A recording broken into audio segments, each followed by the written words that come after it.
ಕನಕಪುರ ಕೋಡಿಹಳ್ಳಿ ಹೋಬಳಿ ಹೇರಿಂದ್ಯಪ್ಪನಹಳ್ಳಿ ಗ್ರಾಮ ಪಂಚಾಯಿತಿಯಲ್ಲಿ ಸಾಮಾಜಿಕ ಲೆಕ್ಕ ಪರಿಶೋಧನಾ ಸಭೆ ಹಾಗೂ ಮಹಿಳಾ ಮತ್ತು ಮಕ್ಕಳ ವಿಶೇಷ ಗ್ರಾಮ ಸಭೆ ಜರುಗಿತು. ಗ್ರಾಮಸ್ಥರಾದ ಚಂದ್ರು ಮಾತನಾಡಿ, ಕೇಂದ್ರ ಸರ್ಕಾರದ ಮಹತ್ವಾಕಾಂಕ್ಷಿ ಯೋಜನೆಯಾದ ಮಹಾತ್ಮ ಗಾಂಧಿ ರಾಷ್ಟ್ರೀಯ ಗ್ರಾಮೀಣ ಉದ್ಯೋಗ ಖಾತ್ರಿ ಯೋಜನೆಯಲ್ಲಿ ಭಾರೀ ಅವ್ಯವಹಾರ ನಡೆದಿದ್ದು, ಈ ಯೋಜನೆಯಿಂದ ಯಾವುದೇ ಫಲಾನುಭವಿಗಳಿಗೆ ಸಮರ್ಪಕವಾದ ಸವಲತ್ತುಗಳು ಸಿಗುತ್ತಿಲ್ಲವೆಂದರು. ಫಲಾನುಭವಿಗಳನ್ನು ಆಯ್ಕೆ ಮಾಡುವಾಗ ಅರ್ಹರನ್ನು ಕೈಬಿಟ್ಟು ತಮಗೆ ಬೇಕಾದ ಜಾಗದಲ್ಲಿ ಕಾಮಗಾರಿಗಳನ್ನು ಮಾಡದೆ ಹಣ ಡ್ರಾ ಮಾಡಲಾಗಿದೆ. ದನದ ಕೊಟ್ಟಿಗೆ ನಿರ್ಮಾಣಕ್ಕೆ 45,000 ಹಣ ನಿಗದಿಯಾಗಿದ್ದರೆ ಪಂಚಾಯಿತಿಯಲ್ಲಿ ಕೇವಲ 15,000 ನೀಡಲಾಗಿದೆ. ಸರ್ವೆ ನಂಬರ್ 52ರಲ್ಲಿ ವಿಳೆದೆಲೆ ತೋಟಕ್ಕೆ ನರೇಗಾ ಯೋಜನೆ ನೀಡಿದ್ದಾರೆ. ಅಲ್ಲಿ ಯಾವುದೇ ಪಂಪ್ಸೆಟ್ ಇಲ್ಲ.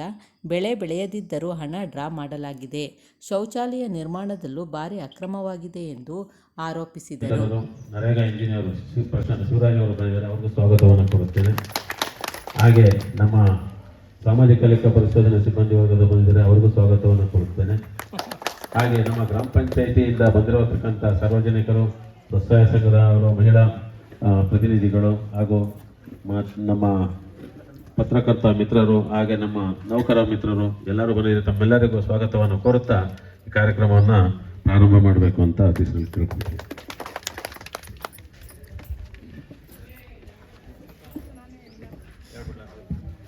ವೇದಿಕೆಯಲ್ಲಿ ಉಪಸ್ಥಿತಿರುವ ನೋಡಲ್ ಅಧಿಕಾರಿಯವರಿಗೆ, ಗ್ರಾಮ ಪಂಚಾಯತಿ ಅಧಿಕಾರಿಯವರಿಗೆ, ಅಧ್ಯಕ್ಷರಿಗೆ, ಉಪಾಧ್ಯಕ್ಷರಿಗೆ ಹಾಗೂ ಇಲ್ಲಿರ್ತಕ್ಕಂಥ ಚುನಾಯಿತ ಪ್ರತಿನಿಧಿಗಳಿಗೆ, ಸಾರ್ವಜನಿಕರಿಗೆ, ರೇಷ್ಮೆ ಬೆಳೆಗಾರರಿಗೆ ಹಾಗೂ ಇತರ ಇಲಾಖಾ ಮಿತ್ರರಿಗೆ ಎಲ್ಲರಿಗೂ ನಮಸ್ಕಾರ. ನಾನು ನಮ್ಮ ಇಲಾಖೆ ಅಂದ್ಬಿಟ್ಟು ರೇಷ್ಮೆ ಇಲಾಖೆಯಿಂದ ಸಂತೆಕೋಡಳಿಯಿಂದ ಬಂದಿದ್ದೇನೆ. ನಮ್ಮ ಇಲಾಖೆಗೆ ಸಿಗ್ತಕ್ಕಂಥ ಕಾರ್ಯಕ್ರಮಗಳನ್ನ ನಾನು ಪ್ರಾರಂಭದಲ್ಲಿ ಹೇಳ್ತೀನಿ. ನಂತರ ನೀವು ನಮ್ಮ ಇಲಾಖೆದ ಏನಾದರೂ ಸಮಸ್ಯೆಗಳು ಏನಾದರೂ ಕೇಳುವಂಥದ್ದೇನಿದ್ರೆ ಕೊನೆಯಲ್ಲಿ ಕೇಳಿ. ಮಹಾತ್ಮ ಗಾಂಧಿ ಉದ್ಯೋಗ ಖಾತ್ರಿ ಯೋಜನೆಯಡಿ ರೇಷ್ಮೆ ಇಲಾಖೆಯಿಂದ 3 ಕಾಮಗಾರಿಗಳಿದ್ದಾವೆ. ಮೊದಲನೇದು ಹಿಪ್ಪನೇರಳೆ ನರ್ಸರಿ ಕಾಮಗಾರಿ, ಎರಡನೇದು ಹಿಪ್ಪನೇರಳೆ ನಾಟಿ ಕಾಮಗಾರಿ, ಮೂರನೇದು ಹಿಪ್ಪನೇರಳೆ ಮರಗಟ್ಟಿ ತೋಟ ಸ್ಥಾಪನೆ. ಇವು 3 ಉದ್ಯೋಗ ಖಾತ್ರಿಯಲ್ಲಿ ಅನುಷ್ಠಾನ ಆಗುವಂಥ ಕಾಮಗಾರಿಗಳು. ಇದರಲ್ಲಿ ನರ್ಸರಿಗೆ 1 ಎಕರೆಗೆ ನಿಮಗೆ 355 ಮಾನವ ದಿನಗಳು ಅಂದರೆ 1,23,895 ರೂಪಾಯಿ ಕೂಲಿ ಮೊತ್ತ ಸಿಗುತ್ತೆ. 16,075 ರೂಪಾಯಿ ಸಾಮಗ್ರಿ ಮೊತ್ತ ಸಿಗುತ್ತೆ. ಒಟ್ಟು 1,39,970 ರೂಪಾಯಿ ಉದ್ಯೋಗ ಖಾತ್ರಿಯಲ್ಲಿ ನರ್ಸರಿ ಮಾಡುವಂಥದ್ದಾಗಿರುತ್ತೆ. ನರ್ಸರಿ ಅಂತಂದ್ರೆ ನೀವು ಭೂಮಿಗೆ ಪಾತಿ ಮಾಡಿ ಮಾಡೋದು ಬೇಡ, ಬೆಡ್ ಮಾಡಿ ಮಾಡಬೇಕು. ಪಾತಿ ಲಾಸ್ ಜಾಸ್ತಿ ಆಗುತ್ತೆ, ಅಂದ್ರೆ ಉಳ್ಕೊಳ್ಳೋ ಗಿಡಗಳ ಸಂಖ್ಯೆ ಕಡಿಮೆ ಆಗುತ್ತೆ ಬೆಡ್ ನೆಡದಷ್ಟು. ಹಾಗಾಗಿ ರೈಸ್ಡ್ ಬೆಡ್ ಅಂದ್ರೆ ಭತ್ತ ಒಟ್ಲು ಬಿಡ್ತಿರಲ್ಲ ಆ ಥರ ಬೆಡ್ ಮಾಡಿ ಮಾಡಬೇಕು. ಇದಲ್ಲದೆ ಇನ್ನ ಹಿಪ್ಪನೇರಳೆ ತೋಟ ಸ್ಥಾಪನೆ. ಹಿಪ್ಪನೇರಳೆ ತೋಟ ಸ್ಥಾಪನೆ ಅಂತಂದ್ರೆ ಮುರಡಿನೇ ಕಡ್ಡಿ ಹಾಕ್ಬೇಕು ಅಂತೇನಿಲ್ಲ, ಜೋಡಿ ಸಾಲು ಪದ್ಧತಿಯಲ್ಲಿ ಕಡ್ಡಿ ಹಾಕ್ಬೇಕು ಅಂತೇನಿಲ್ಲ. ಹಳೆ ಪದ್ಧತಿ ಅದು 2 ಅಡಿ ಒಂದು ಬಿಟ್ಟು ಇನ್ನು ಯಾವುದೇ ಪದ್ಧತಿಯಲ್ಲಿ ಕಡ್ಡಿ ನಾಟಿ ಮಾಡಿದ್ರೆ ಸಹಾಯಧನ ಸಿಗ್ತದೆ. ಕಡ್ಡಿ ನಾಟಿ ಮಾಡಿದ್ರು ಕೊಡ್ತೀವಿ, ಸಸಿ ನಾಟಿ ಮಾಡಿದ್ರು ಕೊಡ್ತೀವಿ. ಕಡ್ಡಿ ನಾಟಿ ಅಂತಂದ್ರೆ ಸಸಿ ಚಿಗುರೋವರೆಗೂ MIS ಮಾಡಿ ವರ್ಕ್ ಸ್ಟಾರ್ಟ್ ಮಾಡಲ್ಲ. ಕಾರಣ ಇಷ್ಟೇ, ಸಸಿ ಒಣಗೋದ್ರೆ ನಾವು ಕಾಮಗಾರಿನ ಆಸ್ತಿ ಸೃಜನೆ ಮಾಡೋಕ್ಕಾಗೋದಿಲ್ಲ. ಆ ಉದ್ದೇಶಕ್ಕೋಸ್ಕರ ಕಡ್ಡಿ ನಾಟಿ ಮಾಡಿದಂಥ ಸಂದರ್ಭದಲ್ಲಿ ಲೇಟ್ ಮಾಡ್ತೀವಿ. ಇನ್ನು ಸಸಿ ನಾಟಿ ಮಾಡಿದ್ರೆ ತಕ್ಷಣ ಇಂಪ್ಲಿಮೆಂಟ್ ಮಾಡ್ಕೊಡ್ತೀವಿ. ನೀವು 5-3-2 ಜೋಡಿ ಸಾಲು ಪದ್ಧತಿಯಲ್ಲಿ ಕಡ್ಡಿ ನಾಟಿ ಮಾಡಿದ್ರೆ 5,445 ಕೂಲಿ ಬರುತ್ತೆ ಒಂದು ಎಕರೆಗೆ. 71,545 ಕೂಲಿ ಮೊತ್ತ, 33,670 ರೂಪಾಯಿ ಸಾಮಗ್ರಿ ಮೊತ್ತ. ಇದರಲ್ಲಿ ನೀವು ಬೋರ್ಡ್ ಕಟ್ಸಿದ್ರೆ 3,000 ರೂಪಾಯಿ ಇರ್ತದೆ, ಅದಕ್ಕೆ ಯಾವುದೇ ಬಿಲ್ ಬೇಡ. ರೆಡಿಮೇಡ್ ಬೋರ್ಡ್ ತಂದರೆ 1,500 ರೂಪಾಯಿ ಇರ್ತದೆ. ಸಸಿಗೆ 6 ರೂಪಾಯಿ ಸಾಮಗ್ರಿ ಮೊತ್ತ ಇರ್ತದೆ. ಒಂದು ಎಕರೆಗೆ 1,05,215 ರೂಪಾಯಿ ಜೋಡಿ ಸಾಲು ಪದ್ಧತಿಯಲ್ಲಿ ಮಾಡಿದ್ರೆ ಸಿಗುತ್ತೆ. ಇದಲ್ಲದೆ 3 ಅಡಿ ನಾಟಿ ಮಾಡ್ತೀನಿ ಅಂದರೆ 4,840 ಗುಳಿ ಬರುತ್ತೆ. 4 ಅಡಿ ಮಾಡ್ತೀನಿ ಅಂತಂದರೆ 2,722 ಗುಳಿ ಬರುತ್ತೆ. 5 ಮಾಡಿದ್ರೆ ನಿಮಗೆ 1,742 ಗುಳಿ ಬರುತ್ತೆ.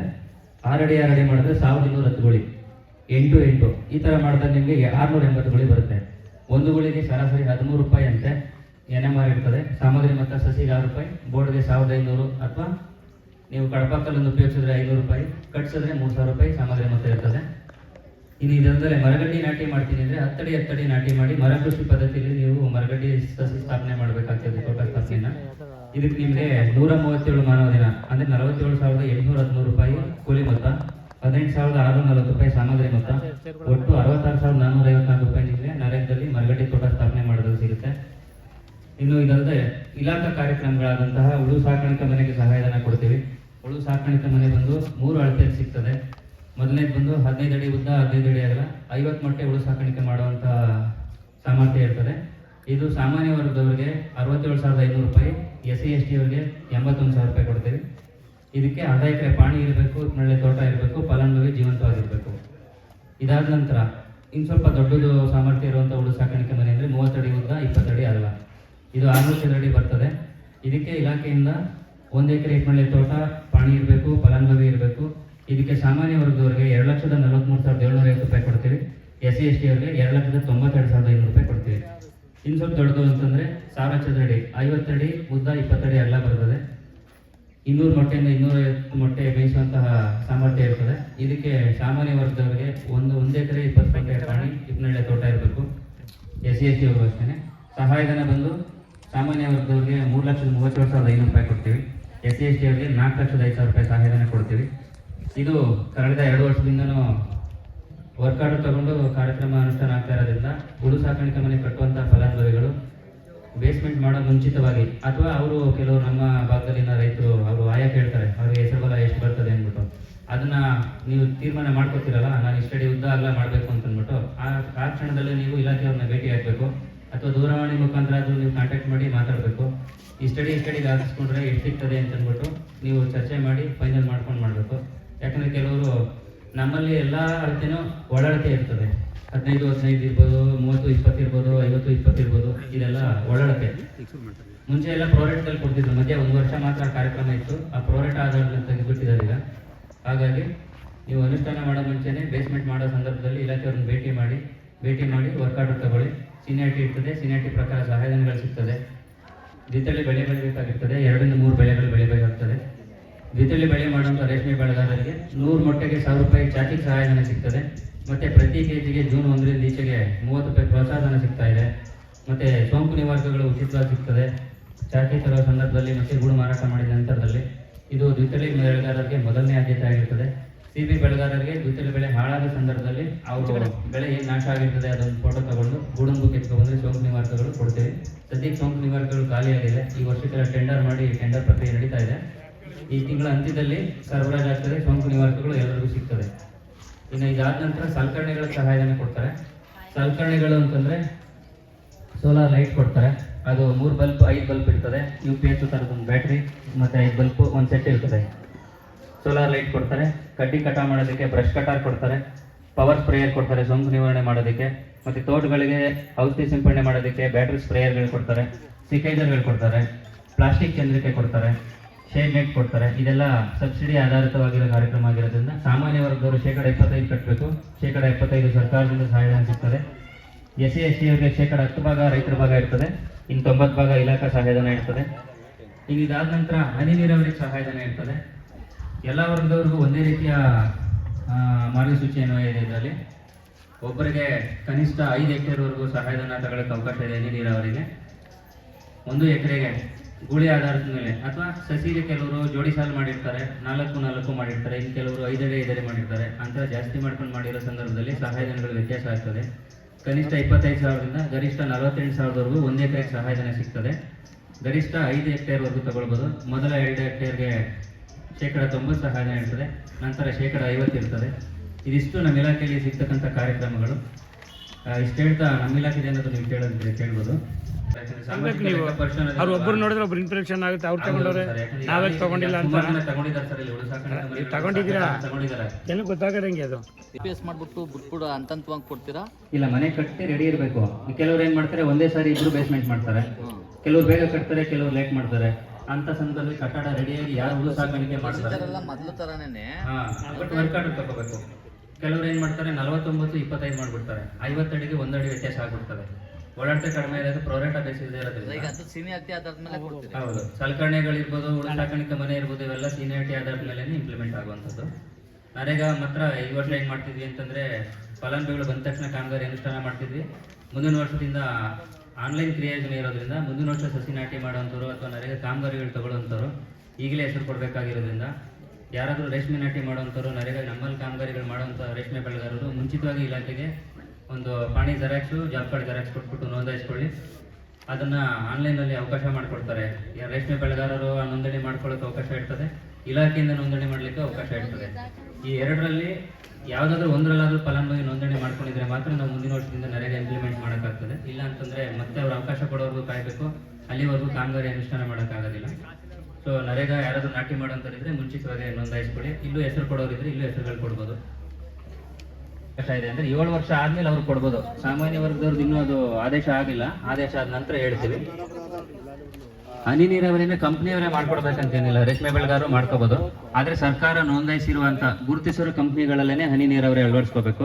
ಹನಿ ನೀರಾವರಿ ಅಳವಡಿಸ್ಕೊಂಡಿದ್ದೆ ಆದ್ರೆ ಅವರು ಕಂಪ್ನಿಯಿಂದ ಕೊಟೇಶನ್, ಬಿಲ್ಲು ಮತ್ತೆ ತರಬೇತಿ ಕೊಟ್ಟಿರೋದು ಎಲ್ಲ ಅವರೊಂದು 8 ಸೆಟ್ ಕೊಡ್ತಾರೆ, ಡಾಕ್ಯುಮೆಂಟ್ಸ್ ಕೊಡ್ತಾರೆ. ಆ ಡಾಕ್ಯುಮೆಂಟ್ಸ್ ಜೊತೆ ಫಲಾನುಭವಿ ಡಾಕ್ಯುಮೆಂಟ್ಸ್ಗಳು ಇಸ್ಕೊಂಡು ಸಹಾಯಧನ ಕೊಡಿಸ್ಕೊಡ್ತೀವಿ. ಮೊದಲನೇ ಆದ್ಯತೆ ಫಲಾನುಭವಿಗಳಿರ್ತದೆ, ಆ ನಂತರ ಕಂಪ್ನಿಯವ್ರಿಗೆ ಇರ್ತದೆ. ತೋಟಗಾರಿಕೆ ಇಲಾಖೆಯಿಂದ ಬಂದಿದ್ದೀನಿ. ನನ್ನ ಹೆಸರು ಅನಿಲ್ ಅಂದ್ಬಿಟ್ಟು ತಾಂತ್ರಿಕ ಸಹಾಯಕರಾಗಿ ಕೆಲಸ ಮಾಡ್ತಾ ಇದ್ದೀನಿ. ತೋಟಗಾರಿಕೆ ಇಲಾಖೆಯಲ್ಲಿ ನರೇಗಾ ಯೋಜನೆಯಲ್ಲಿ ಹಲವಾರು ಸಹಾಯಧನ ನೀಡ್ತೀವಿ. ಮತ್ತು 1 ಎಕರೆಗೆ ತೆಂಗು 49 ಗಿಡ ನೆಡಬೇಕು. ಇದು ಕೂಲಿ ವೆಚ್ಚವಾಗಿ 18,858, ಸಾಮಗ್ರಿ ವೆಚ್ಚವಾಗಿ 5,415 ನೀಡ್ತೀವಿ.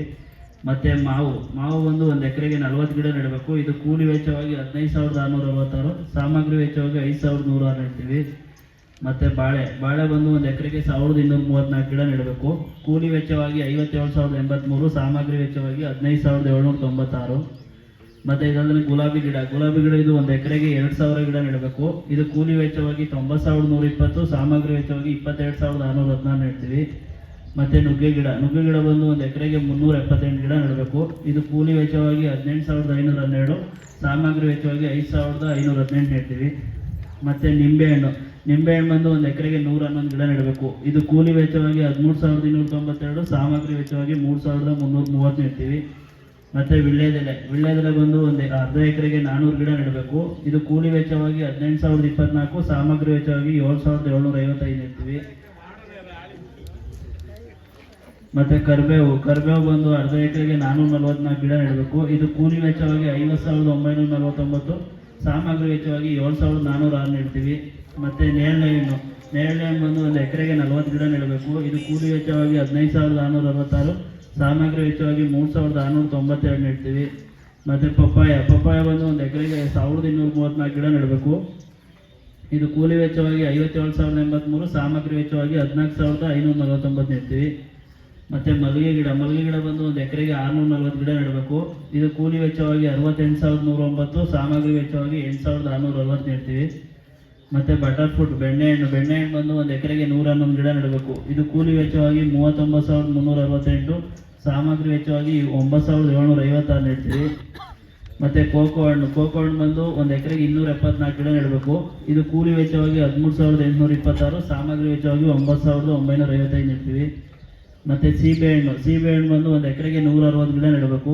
ಇದು ಕೂಲಿ ವೆಚ್ಚವಾಗಿ 58,227, ಸಾಮಗ್ರಿ ವೆಚ್ಚವಾಗಿ 15,833 ನೀಡ್ತೀವಿ. ಮತ್ತು ನೆಲ್ಲಿ ಬಂದು ಕಾಡಿನಲ್ಲಿ ಇದು 1 ಎಕರೆಗೆ 160 ಗಿಡ ನೆಡಬೇಕು. ಕೂಲಿ ವೆಚ್ಚವಾಗಿ 58,227, ಸಾಮಗ್ರಿ ವೆಚ್ಚವಾಗಿ 8,561 ನೀಡ್ತೀವಿ. ಮತ್ತು ಡ್ರ್ಯಾಗನ್ ಫ್ರೂಟ್ ಬಂದು ಇದು 1 ಎಕರೆಗೆ 1,832 ಗಿಡ ನೆಡಬೇಕು. ಇದು ಕೂಲಿ ವೆಚ್ಚವಾಗಿ 1,12,420, ಸಾಮಗ್ರಿ ವೆಚ್ಚವಾಗಿ 49,000 ನೀಡ್ತೀವಿ. ಮತ್ತು ದಾಳಿಂಬೆ ಬಂದು 1 ಎಕರೆಗೆ 333 ಗಿಡ ನೆಡಬೇಕು. ಇದು ಕೂಲಿ ವೆಚ್ಚವಾಗಿ 39,136, ಸಾಮಗ್ರಿ ವೆಚ್ಚವಾಗಿ 8,633 ನೀಡ್ತೀವಿ. ಮತ್ತು ಹುಣಸೆ ಹಣ್ಣು ಬಂದು 1 ಎಕರೆಗೆ 111 ಗಿಡ ನೆಡಬೇಕು. ಇದು ಕೂಲಿ ವೆಚ್ಚವಾಗಿ 40,777, ಸಾಮಗ್ರಿ ವೆಚ್ಚವಾಗಿ 5,266 ನೀಡ್ತೀವಿ. ಮತ್ತು ಸೀತಾಫಲ ಬಂದು 1 ಎಕರೆಗೆ 250 ಗಿಡ ನೆಡಬೇಕು. ಕೂಲಿ ವೆಚ್ಚವಾಗಿ 12,744, ಸಾಮಗ್ರಿ ವೆಚ್ಚವಾಗಿ 10,834. ಮತ್ತು ಅಂಜೂರ ಬಂದು 1 ಎಕರೆಗೆ 266 ಗಿಡ ನೆಡಬೇಕು. ಇದು ಕೂಲಿ ವೆಚ್ಚವಾಗಿ 29,830, ಸಾಮಗ್ರಿ ವೆಚ್ಚವಾಗಿ 4,133 ನೀಡ್ತೀವಿ. ಮತ್ತು ಹಲಸು ಬಂದು 1 ಎಕರೆಗೆ 40 ಗಿಡ ನೆಡಬೇಕು. ಇದು ಕೂಲಿ ವೆಚ್ಚವಾಗಿ 15,666, ಸಾಮಗ್ರಿ ವೆಚ್ಚವಾಗಿ 5,100 ನೀಡ್ತೀವಿ. ಇಷ್ಟು ತೋಟಗಾರಿಕೆ ಬೆಳೆಗಳನ್ನು ನರೇಗಾ ಯೋಜನೆಯಲ್ಲಿ ನೀಡ್ತೀವಿ. ಮತ್ತು ಯಾಂತ್ರೀಕರಣಕ್ಕೆ 50% ಸಬ್ಸಿಡಿ ಇದೆ, ಮಿಷಿನರೀಸ್ ಏನೋ ತಗೋಬೋದು. ಮತ್ತು 90% ಡ್ರಿಪ್ಗೆ ಹನಿ ನೀರಾವರಿಗೆ ಸಬ್ಸಿಡಿ ಇದೆ. ಈಗ 90% ಇದೆ. ಹನಿ ನೀರಾವರಿ ಯಾರು ಬೇಕಾದರೆ ಮಾಡಿಸ್ಕೋಬೋದು.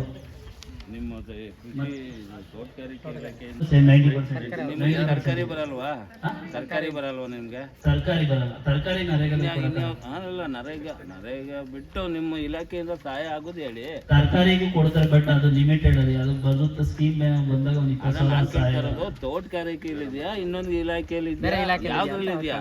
ತರಕಾರಿ ಯಾವ್ದಿಲ್ಲ ನಮ್ಮಲ್ಲಿ. ತರಕಾರಿ ಬೆಳೆಗಾರರಿಗೆ ಒಂದು ಪ್ಯಾಕ್ ಹೌಸ್ ಕೊಡ್ತೀವಿ. ನಿಮ್ಮ ಇಲಾಖೆಯಲ್ಲೇ ಬರೋದು ತರಕಾರಿ. ಈಗ ರೈತರಿಗೆ ನೀವು ಎಷ್ಟು ಸಲ ನಾವು ಗೊಬ್ಬರ ಕೊಟ್ಟಿದ್ದೀರಾ? ಕೊಟ್ಟಿದ್ದೀವಿ. ಇವಾಗ ತೆಂಗು ಡಾಕ್ಯುಮೆಂಟ್ಸ್ ಕೊಟ್ಟಿದ್ದೀವಿ. ತರಕಾರಿಗಿಲ್ವಾ? ತರಕಾರಿಗಿಲ್ಲ. ಯಾಕಿಲ್ಲ? ಮಾವು ಬೆಳೆಗಾರರಿಗೆ ಔಷಧಿ ಇದೆ. ತರಕಾರಿಗೆ ಹಾಕಿಲ್ಲ, ಯಾಕಿಲ್ಲ ತರಕಾರಿ ಅಂದ್ರೆ 3 ತಿಂಗಳು ಬೆಳೆ ಯಾಕಿಲ್ಲ ಹಾಕ್ತಾರಲ್ಲ, ಅಂತ ರಿಪೋರ್ಟ್ ಹೇಳ್ತಾರೆ. ಮಾಡಕ್ಕಾಗಲ್ವಲ್ಲ ಅದಕ್ಕೆ. ಡ್ರಿಪ್ ಗೊಬ್ಬರ ಯಾಕಿಲ್ಲ ತರಕಾರಿ?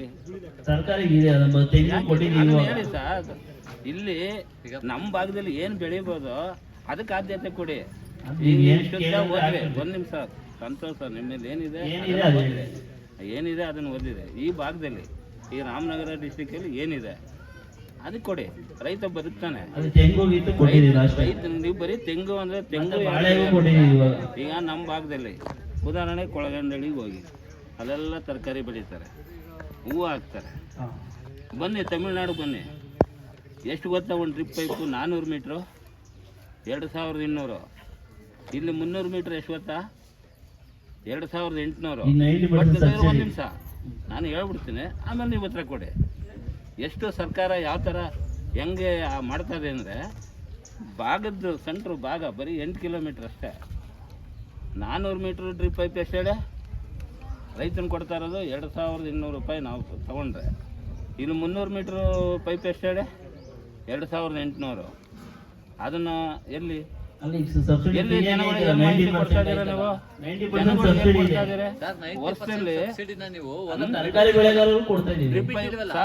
ಡ್ರಿಪ್ ಗೊಬ್ಬರ ತಗೊಂಡಾದ್ಮೇಲೆ 5 ವರ್ಷ ಡ್ರಿಪ್ಪಿನ ಗೊಬ್ಬರ ಸರ್, ಒಂದ್ ನಿಮಿಷ, ತೋಟಗಾರಿಕೆ ಇಲಾಖೆ ಬೇಜಾರು ಮಾಡ್ಕೋಬೇಡಿ, ನಾನು ಹೇಳ್ತೀನಿ ಬೇಜಾರು ಮಾಡ್ಕೋಬೇಡಿ. ಒಂದು ಡ್ರಿಪ್ಪಿನ ಗೊಬ್ಬರ 25 kg ಅದು ಕಾಸು ಕೊಟ್ಟು ರೈತ ತಗೊಂಡ್ರೆ 4,000 to 6,000 ಅದು ಆಯ್ತಾ? ಅಟ್ಲೀಸ್ಟ್ 2 ಮೂಟೆ ಒಂದು ಎಕರೆ ಇಷ್ಟು ಅಂತ ನಿಮ್ಮ ಮೇಲೆ ಫಿಕ್ಸ್ ಮಾಡಿದೆ.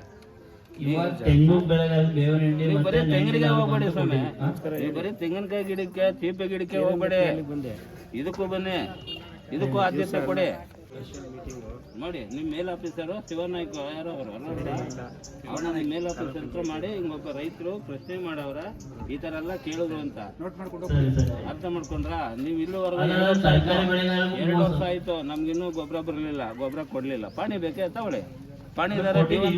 ಒಂದ್ ನಿಮಿಷ, ಜೀವಂತವಾಗಿದಾನ ಕೊಡಿ. ನೀವು ಫಸ್ಟ್ ಆದ್ಯತೆ ಕೊಡಿ. ಈ ಭಾಗದಲ್ಲಿ ಏನಿದೆ, ಈ ಭಾಗದಲ್ಲಿ ಆಧಾರ್ ಕಾರ್ಡ್ ಪಾಣಿ FID ನಾವೇ ಡಿಸ್ಟ್ರಿಬ್ಯೂಟ್ ಮಾಡಿ. ನೋಡಿ ಸರ್, ನಾನೆಲ್ಲ ಬಿಚ್ಚಿ ಹೇಳೋಕ್ಕಾಗಲ್ಲ. ಸರಿ, ಗೊಬ್ಬರ ಸ್ಟಾಕ್ ಇಲ್ವಾ ಸರ್? ಈಗ ಹೇಳೋಕ್ಕಾಗಲ್ಲ.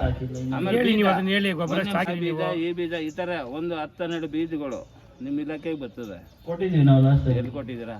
ಯಾರ ಕೊಟ್ಟಿದ್ದೀರಾ? ಯಾರು ಇಸ್ಕೊಂಡಿದ್ದೀರಾ? ತಿಳಿಸಿ. ಇಂಥ ಬೀಜ ಅಂತಲ್ಲ, ಕೈ ತೋಟಕ್ಕೆ ಕೈ ತೋಟ ಮಾಡ್ತಾರಲ್ಲ ಮೇಡಮ್ ಅವರೇ, ಅವ್ರಿಗೆ ಅದಂತ 1-2 ಪ್ಯಾಕೆಟ್ ಹೀರೆ ಬೀಜ, 2 ಪ್ಯಾಕೆಟ್ ಬೆಂಡೆ ಬೀಜ, 2 ಪ್ಯಾಕೆಟ್ ಇದು ಯಾವುದು ಕ್ಯಾರೆಟ್ ಅಂತವಿಂದನೂ ಬೀಜ ಬರ್ತದೆ. ಫ್ರೀಯಾಗೆ ತಿಳ್ಕೊಳ್ಳಿ, ಫ್ರೀಯಾಗೆ ಕೊಡ್ಬೇಕು.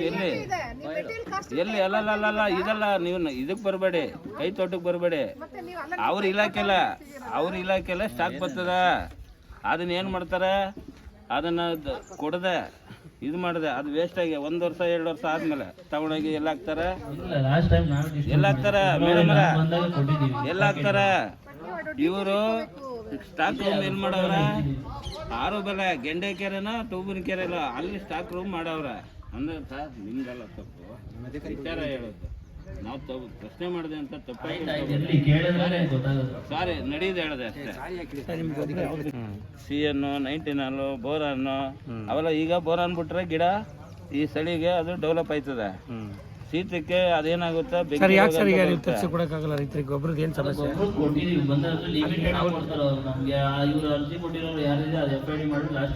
ಅಲ್ಲ, ನೀವು ಅವ್ರ ಪ್ರಶ್ನೆ ಉತ್ತರನೇ ಹೇಳ್ತಾ ಇಲ್ಲ, ನೀವು ಅವ್ರಿಗೆ ಆನ್ಸರ್ ಹೇಳಲಿಲ್ಲ. ನೀವು ಸಭೆ ಮಾಡಿ ಏನು ಪ್ರಯೋಜನ? ಹಂಗೆ ತಪ್ಪಾಗಿ ಬರ್ಕೋಬೇಡಿ. ಇರಿ ಸರ್, ಇಲ್ಲಿ ಮಾತಾಡಿ. ಸೈಲೆಂಟ್ ಆಗಿ ಕೂತ್ಕೊಂಡೆ ನೀವು ಅಲ್ಲಿ ಮಾತಾಡ್ಕೊಳ್ಳಿ, ಹೇಳಿ ಅವ್ರಿಗೆ ಉತ್ತರ ಕೊಡ್ತಾರೆ, ಕೇಳಿ. ಇವಾಗ ನೀವು ಬಿಡಿ ಸರ್, ಈಗ ಹೇಳ್ರಿ, ಅರ್ಧಂಬರ್ಧಕ್ಕೆಲ್ಲ ಹೇಳ್ಬಾರ್ದು.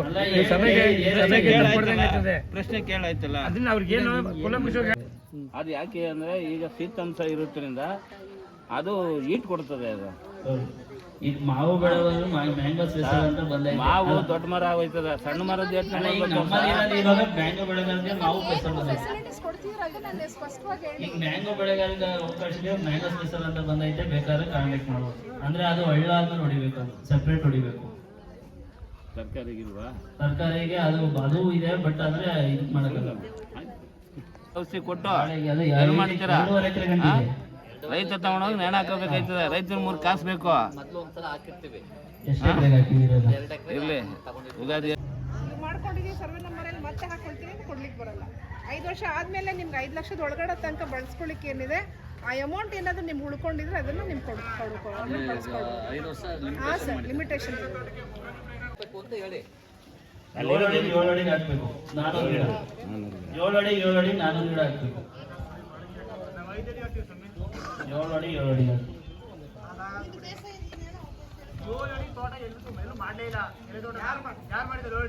ಅಲ್ಲ ಈಗ ಮಾಡಿ ಅಂತ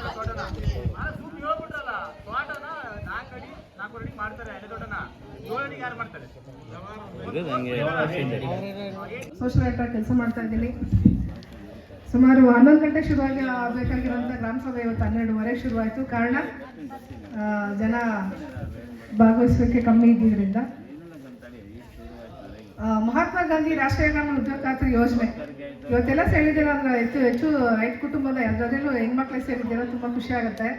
ಹೆಚ್ಚೆಚ್ಚು ಜನ ಗ್ರಾಮ ಸಭೆಯಲ್ಲಿ ಭಾಗವಹಿಸಬೇಕು. ಕಾರಣ ಏನು ಅಂದರೆ ಗ್ರಾಮ ಸಭೆಗಳು ಸುಮ್ಮನೆ ಏನೋ ಕಾಟಾಚಾರಕ್ಕೋ ಅಥವಾ ಏನೋ ಒಂದು ನಿಮ್ಮನ್ನಲ್ಲಿ ಸೇರಿಸಿ ಒಂದು ಮೀಟಿಂಗ್ ಮಾಡಬೇಕು ಅಂತ ನಾವು ಮಾಡಲ್ಲ. ಪ್ರತಿ ವರ್ಷ ಗ್ರಾಮ ಪಂಚಾಯತಿಲಿ ನಡೆಯುವಂಥ ಏನು ಕಾಮಗಾರಿಗಳಾಗಿರ್ಬೋದು, ಅನುದಾನಗಳಿರ್ಬೋದು, ಯೋಜನೆಗಳಿರ್ಬೋದು, ಪ್ರತಿಯೊಂದಕ್ಕೂ ಸಂಬಂಧಪಟ್ಟಂತ ಏನು ಹೊಸದಾಗಿ ಯೋಜನೆ ಬರುತ್ತೆ, ಅನುದಾನ ಬರುತ್ತೆ, ಏನೇನು ಹೊಸ ಮಾಹಿತಿ ಬರುತ್ತೆ, ಅದನ್ನೆಲ್ಲ ನಿಮಗೆ ಮಾಹಿತಿ ಕೊಡ್ಲಿಕ್ಕೇನೆ ಗ್ರಾಮ ಸಭೆಗಳು ನಡೆಯುವಂಥದ್ದು. ಪ್ರತಿ ವರ್ಷ ಕಡಿಮೆ ಅಂದ್ರೆ ಒಂದು 12-13 ಗ್ರಾಮ ಸಭೆಗಳು ನಡೆಯುತ್ತೆ ಪ್ರತಿ ಪಂಚಾಯತಿನಲ್ಲಿ. ಅಷ್ಟೇ ನಾನು ಏನಾದ್ರೂ ಒಂದು ಸಂಬಂಧಪಟ್ಟಂತ ಅನುಕೂಲ ಪಡ್ಕೊಳ್ಳಿಕ್ಕೆ ಸಾಧ್ಯ ಆಗೋದು.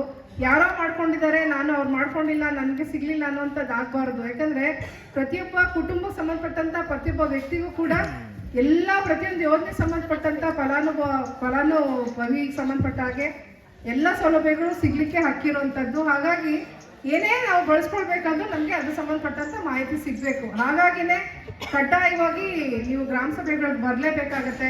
ವಾರ್ಡ್ ಸಭೆಗಳಾಗಿರ್ಬೋದು, ಗ್ರಾಮ ಸಭೆ ಆಗಿರ್ಬೋದು, ಪ್ರತಿಯೊಂದಕ್ಕೂ ಭಾಗವಹಿಸಿ ಮಾಹಿತಿ ತಿಳ್ಕೊಂಡಾಗ ಅಷ್ಟೇ ನಾವು ಸಂಬಂಧಪಟ್ಟಂತ ಸೌಲಭ್ಯಗಳು ಅನುಕೂಲಗಳನ್ನ ಪಡ್ಕೊಳ್ಳಿಕ್ಕೆ ಸಾಧ್ಯ ಆಗುತ್ತೆ ಅಂತ ಹೇಳಿ ಇವತ್ತು ಮಹಾತ್ಮ ಗಾಂಧಿ ರಾಷ್ಟ್ರೀಯ ಗ್ರಾಮೀಣ ಉದ್ಯೋಗ ಖಾತ್ರಿ ಯೋಜನೆ ಸಂಬಂಧಪಟ್ಟಂತ ಇವತ್ತು ಏನು ಸಾಮಾಜಿಕ ಪರಿಶೋಧನಾ ಗ್ರಾಮ ಸಭೆ ಹಮ್ಮಿಕೊಂಡಿದ್ದಾರೆ, ಇದಕ್ಕೆ ಸಂಬಂಧಪಟ್ಟ ಹಾಗೆ ನಿಮ್ಗೆಲ್ಲ ಗೊತ್ತಿರ್ಬೋದು, ಪ್ರತಿ ಮನೆ ಬಾಗಿಲು ಮುಟ್ಟಿರುವಂತಹ ಯೋಜನೆ ನರೇಗಾ. ಒಂದಲ್ಲ ಒಂದು ಕಾಮಗಾರಿಗಳಲ್ಲಿ ನಾವು ಪ್ರತಿಯೊಂದು ಮನೆಯಲ್ಲೂ ಬಳಸ್ಕೊಳ್ತಿದ್ದೀವಿ.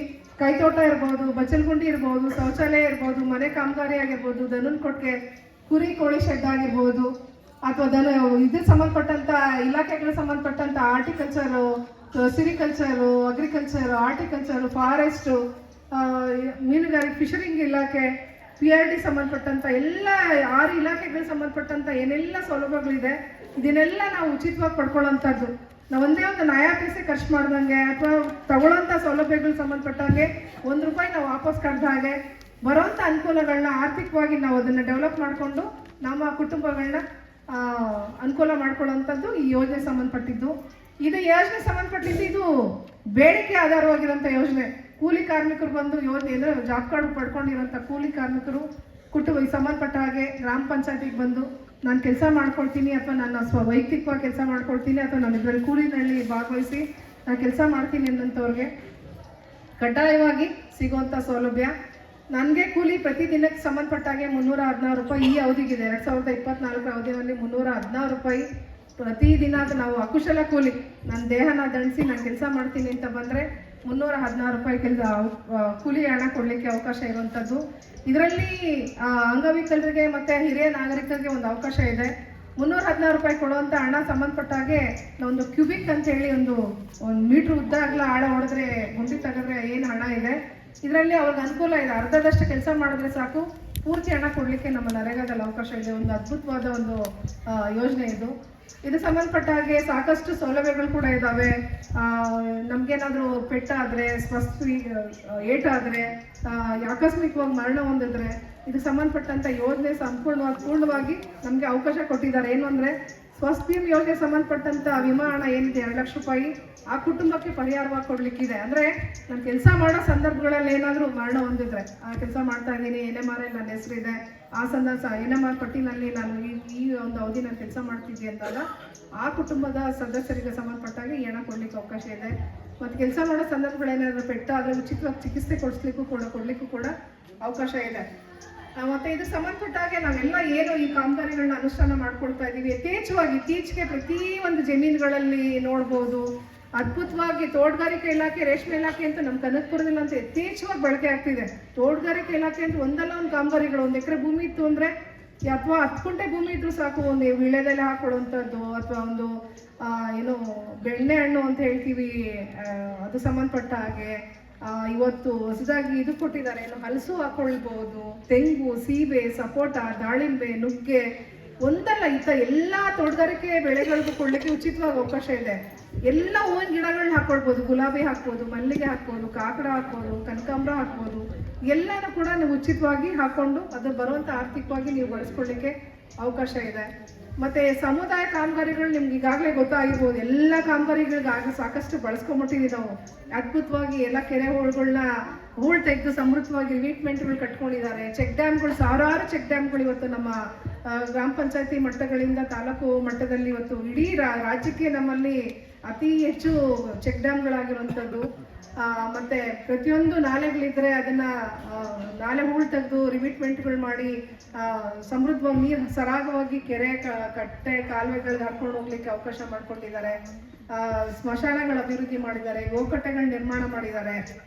ಇವಾಗ ಅಂಗನವಾಡಿ ಕಟ್ಟಡಗಳ ಜಾಗ ಇದ್ದರೆ ಅಂಗನವಾಡಿ ಕಟ್ಟಡ ನಿರ್ಮಾಣ ಮಾಡಲಿಕ್ಕಿದೆ. ಶಾಲೆಗಳಲ್ಲಿ ಈ ಥರ ಶಾಲೆಗಳಿದ್ರೆ ಇದಕ್ಕೆ ಸಂಪೂರ್ಣವಾಗಿ ಶಾಲಾ ಕಾಂಪೌಂಡ್ ಮಾಡಿ, ಮೈದಾನ ಅಭಿವೃದ್ಧಿ ಮಾಡಿ, ಪ್ಲೇ ಗ್ರೌಂಡ್ ಮಾಡ್ಕೊಳ್ಳಿಕ್ಕೂ ಕೂಡ ಅವಕಾಶ ಇದೆ. ಶಾಲೆಗಳು, ಪ್ರತಿ ಶಾಲೆಗಳಿಗೆ ಅಡುಗೆ ಮನೆಗಳು ಮಾಡ್ಕೊಳ್ಳಿಕ್ಕಿದೆ. ಅಡುಗೆ ಮನೆ ಮತ್ತೆ ಡೈನಿಂಗ್ ಹಾಲ್ ಮಾಡಿ ಮಕ್ಕಳಿಗೆ ಸುಸಜ್ಜಿತವಾದ ಅಂತ ಒಂದು ಅಡುಗೆ ಮನೆ ಮಾಡ್ಕೊಳ್ಳಿಕ್ಕೆ ಅವಕಾಶ ಇರುವಂಥದ್ದು. ಶಾಲೆಗಳಲ್ಲಿ ಕೂಡ ಶೌಚಾಲಯಗಳ ನಿರ್ಮಾಣ ಮಾಡ್ಕೊಳ್ಳಿಕ್ಕೆ ಅವಕಾಶ ಇದೆ. ಮತ್ತು ರಸ್ತೆಗಳು, ಚರಂಡಿಗಳು, ಹೀಗೆ ಪ್ರತಿಯೊಂದು ಕೆಲಸನೂ ಕೂಡ ಇವತ್ತು ನರೇಗಾದಲ್ಲಿ ಇರೋದ್ರಿಂದ ಅದ್ಭುತವಾಗಿ ಪ್ರತಿ ರಸ್ತೆಗಳು ಡೆವಲಪ್ ಆಗ್ತಿದ್ದಾವೆ.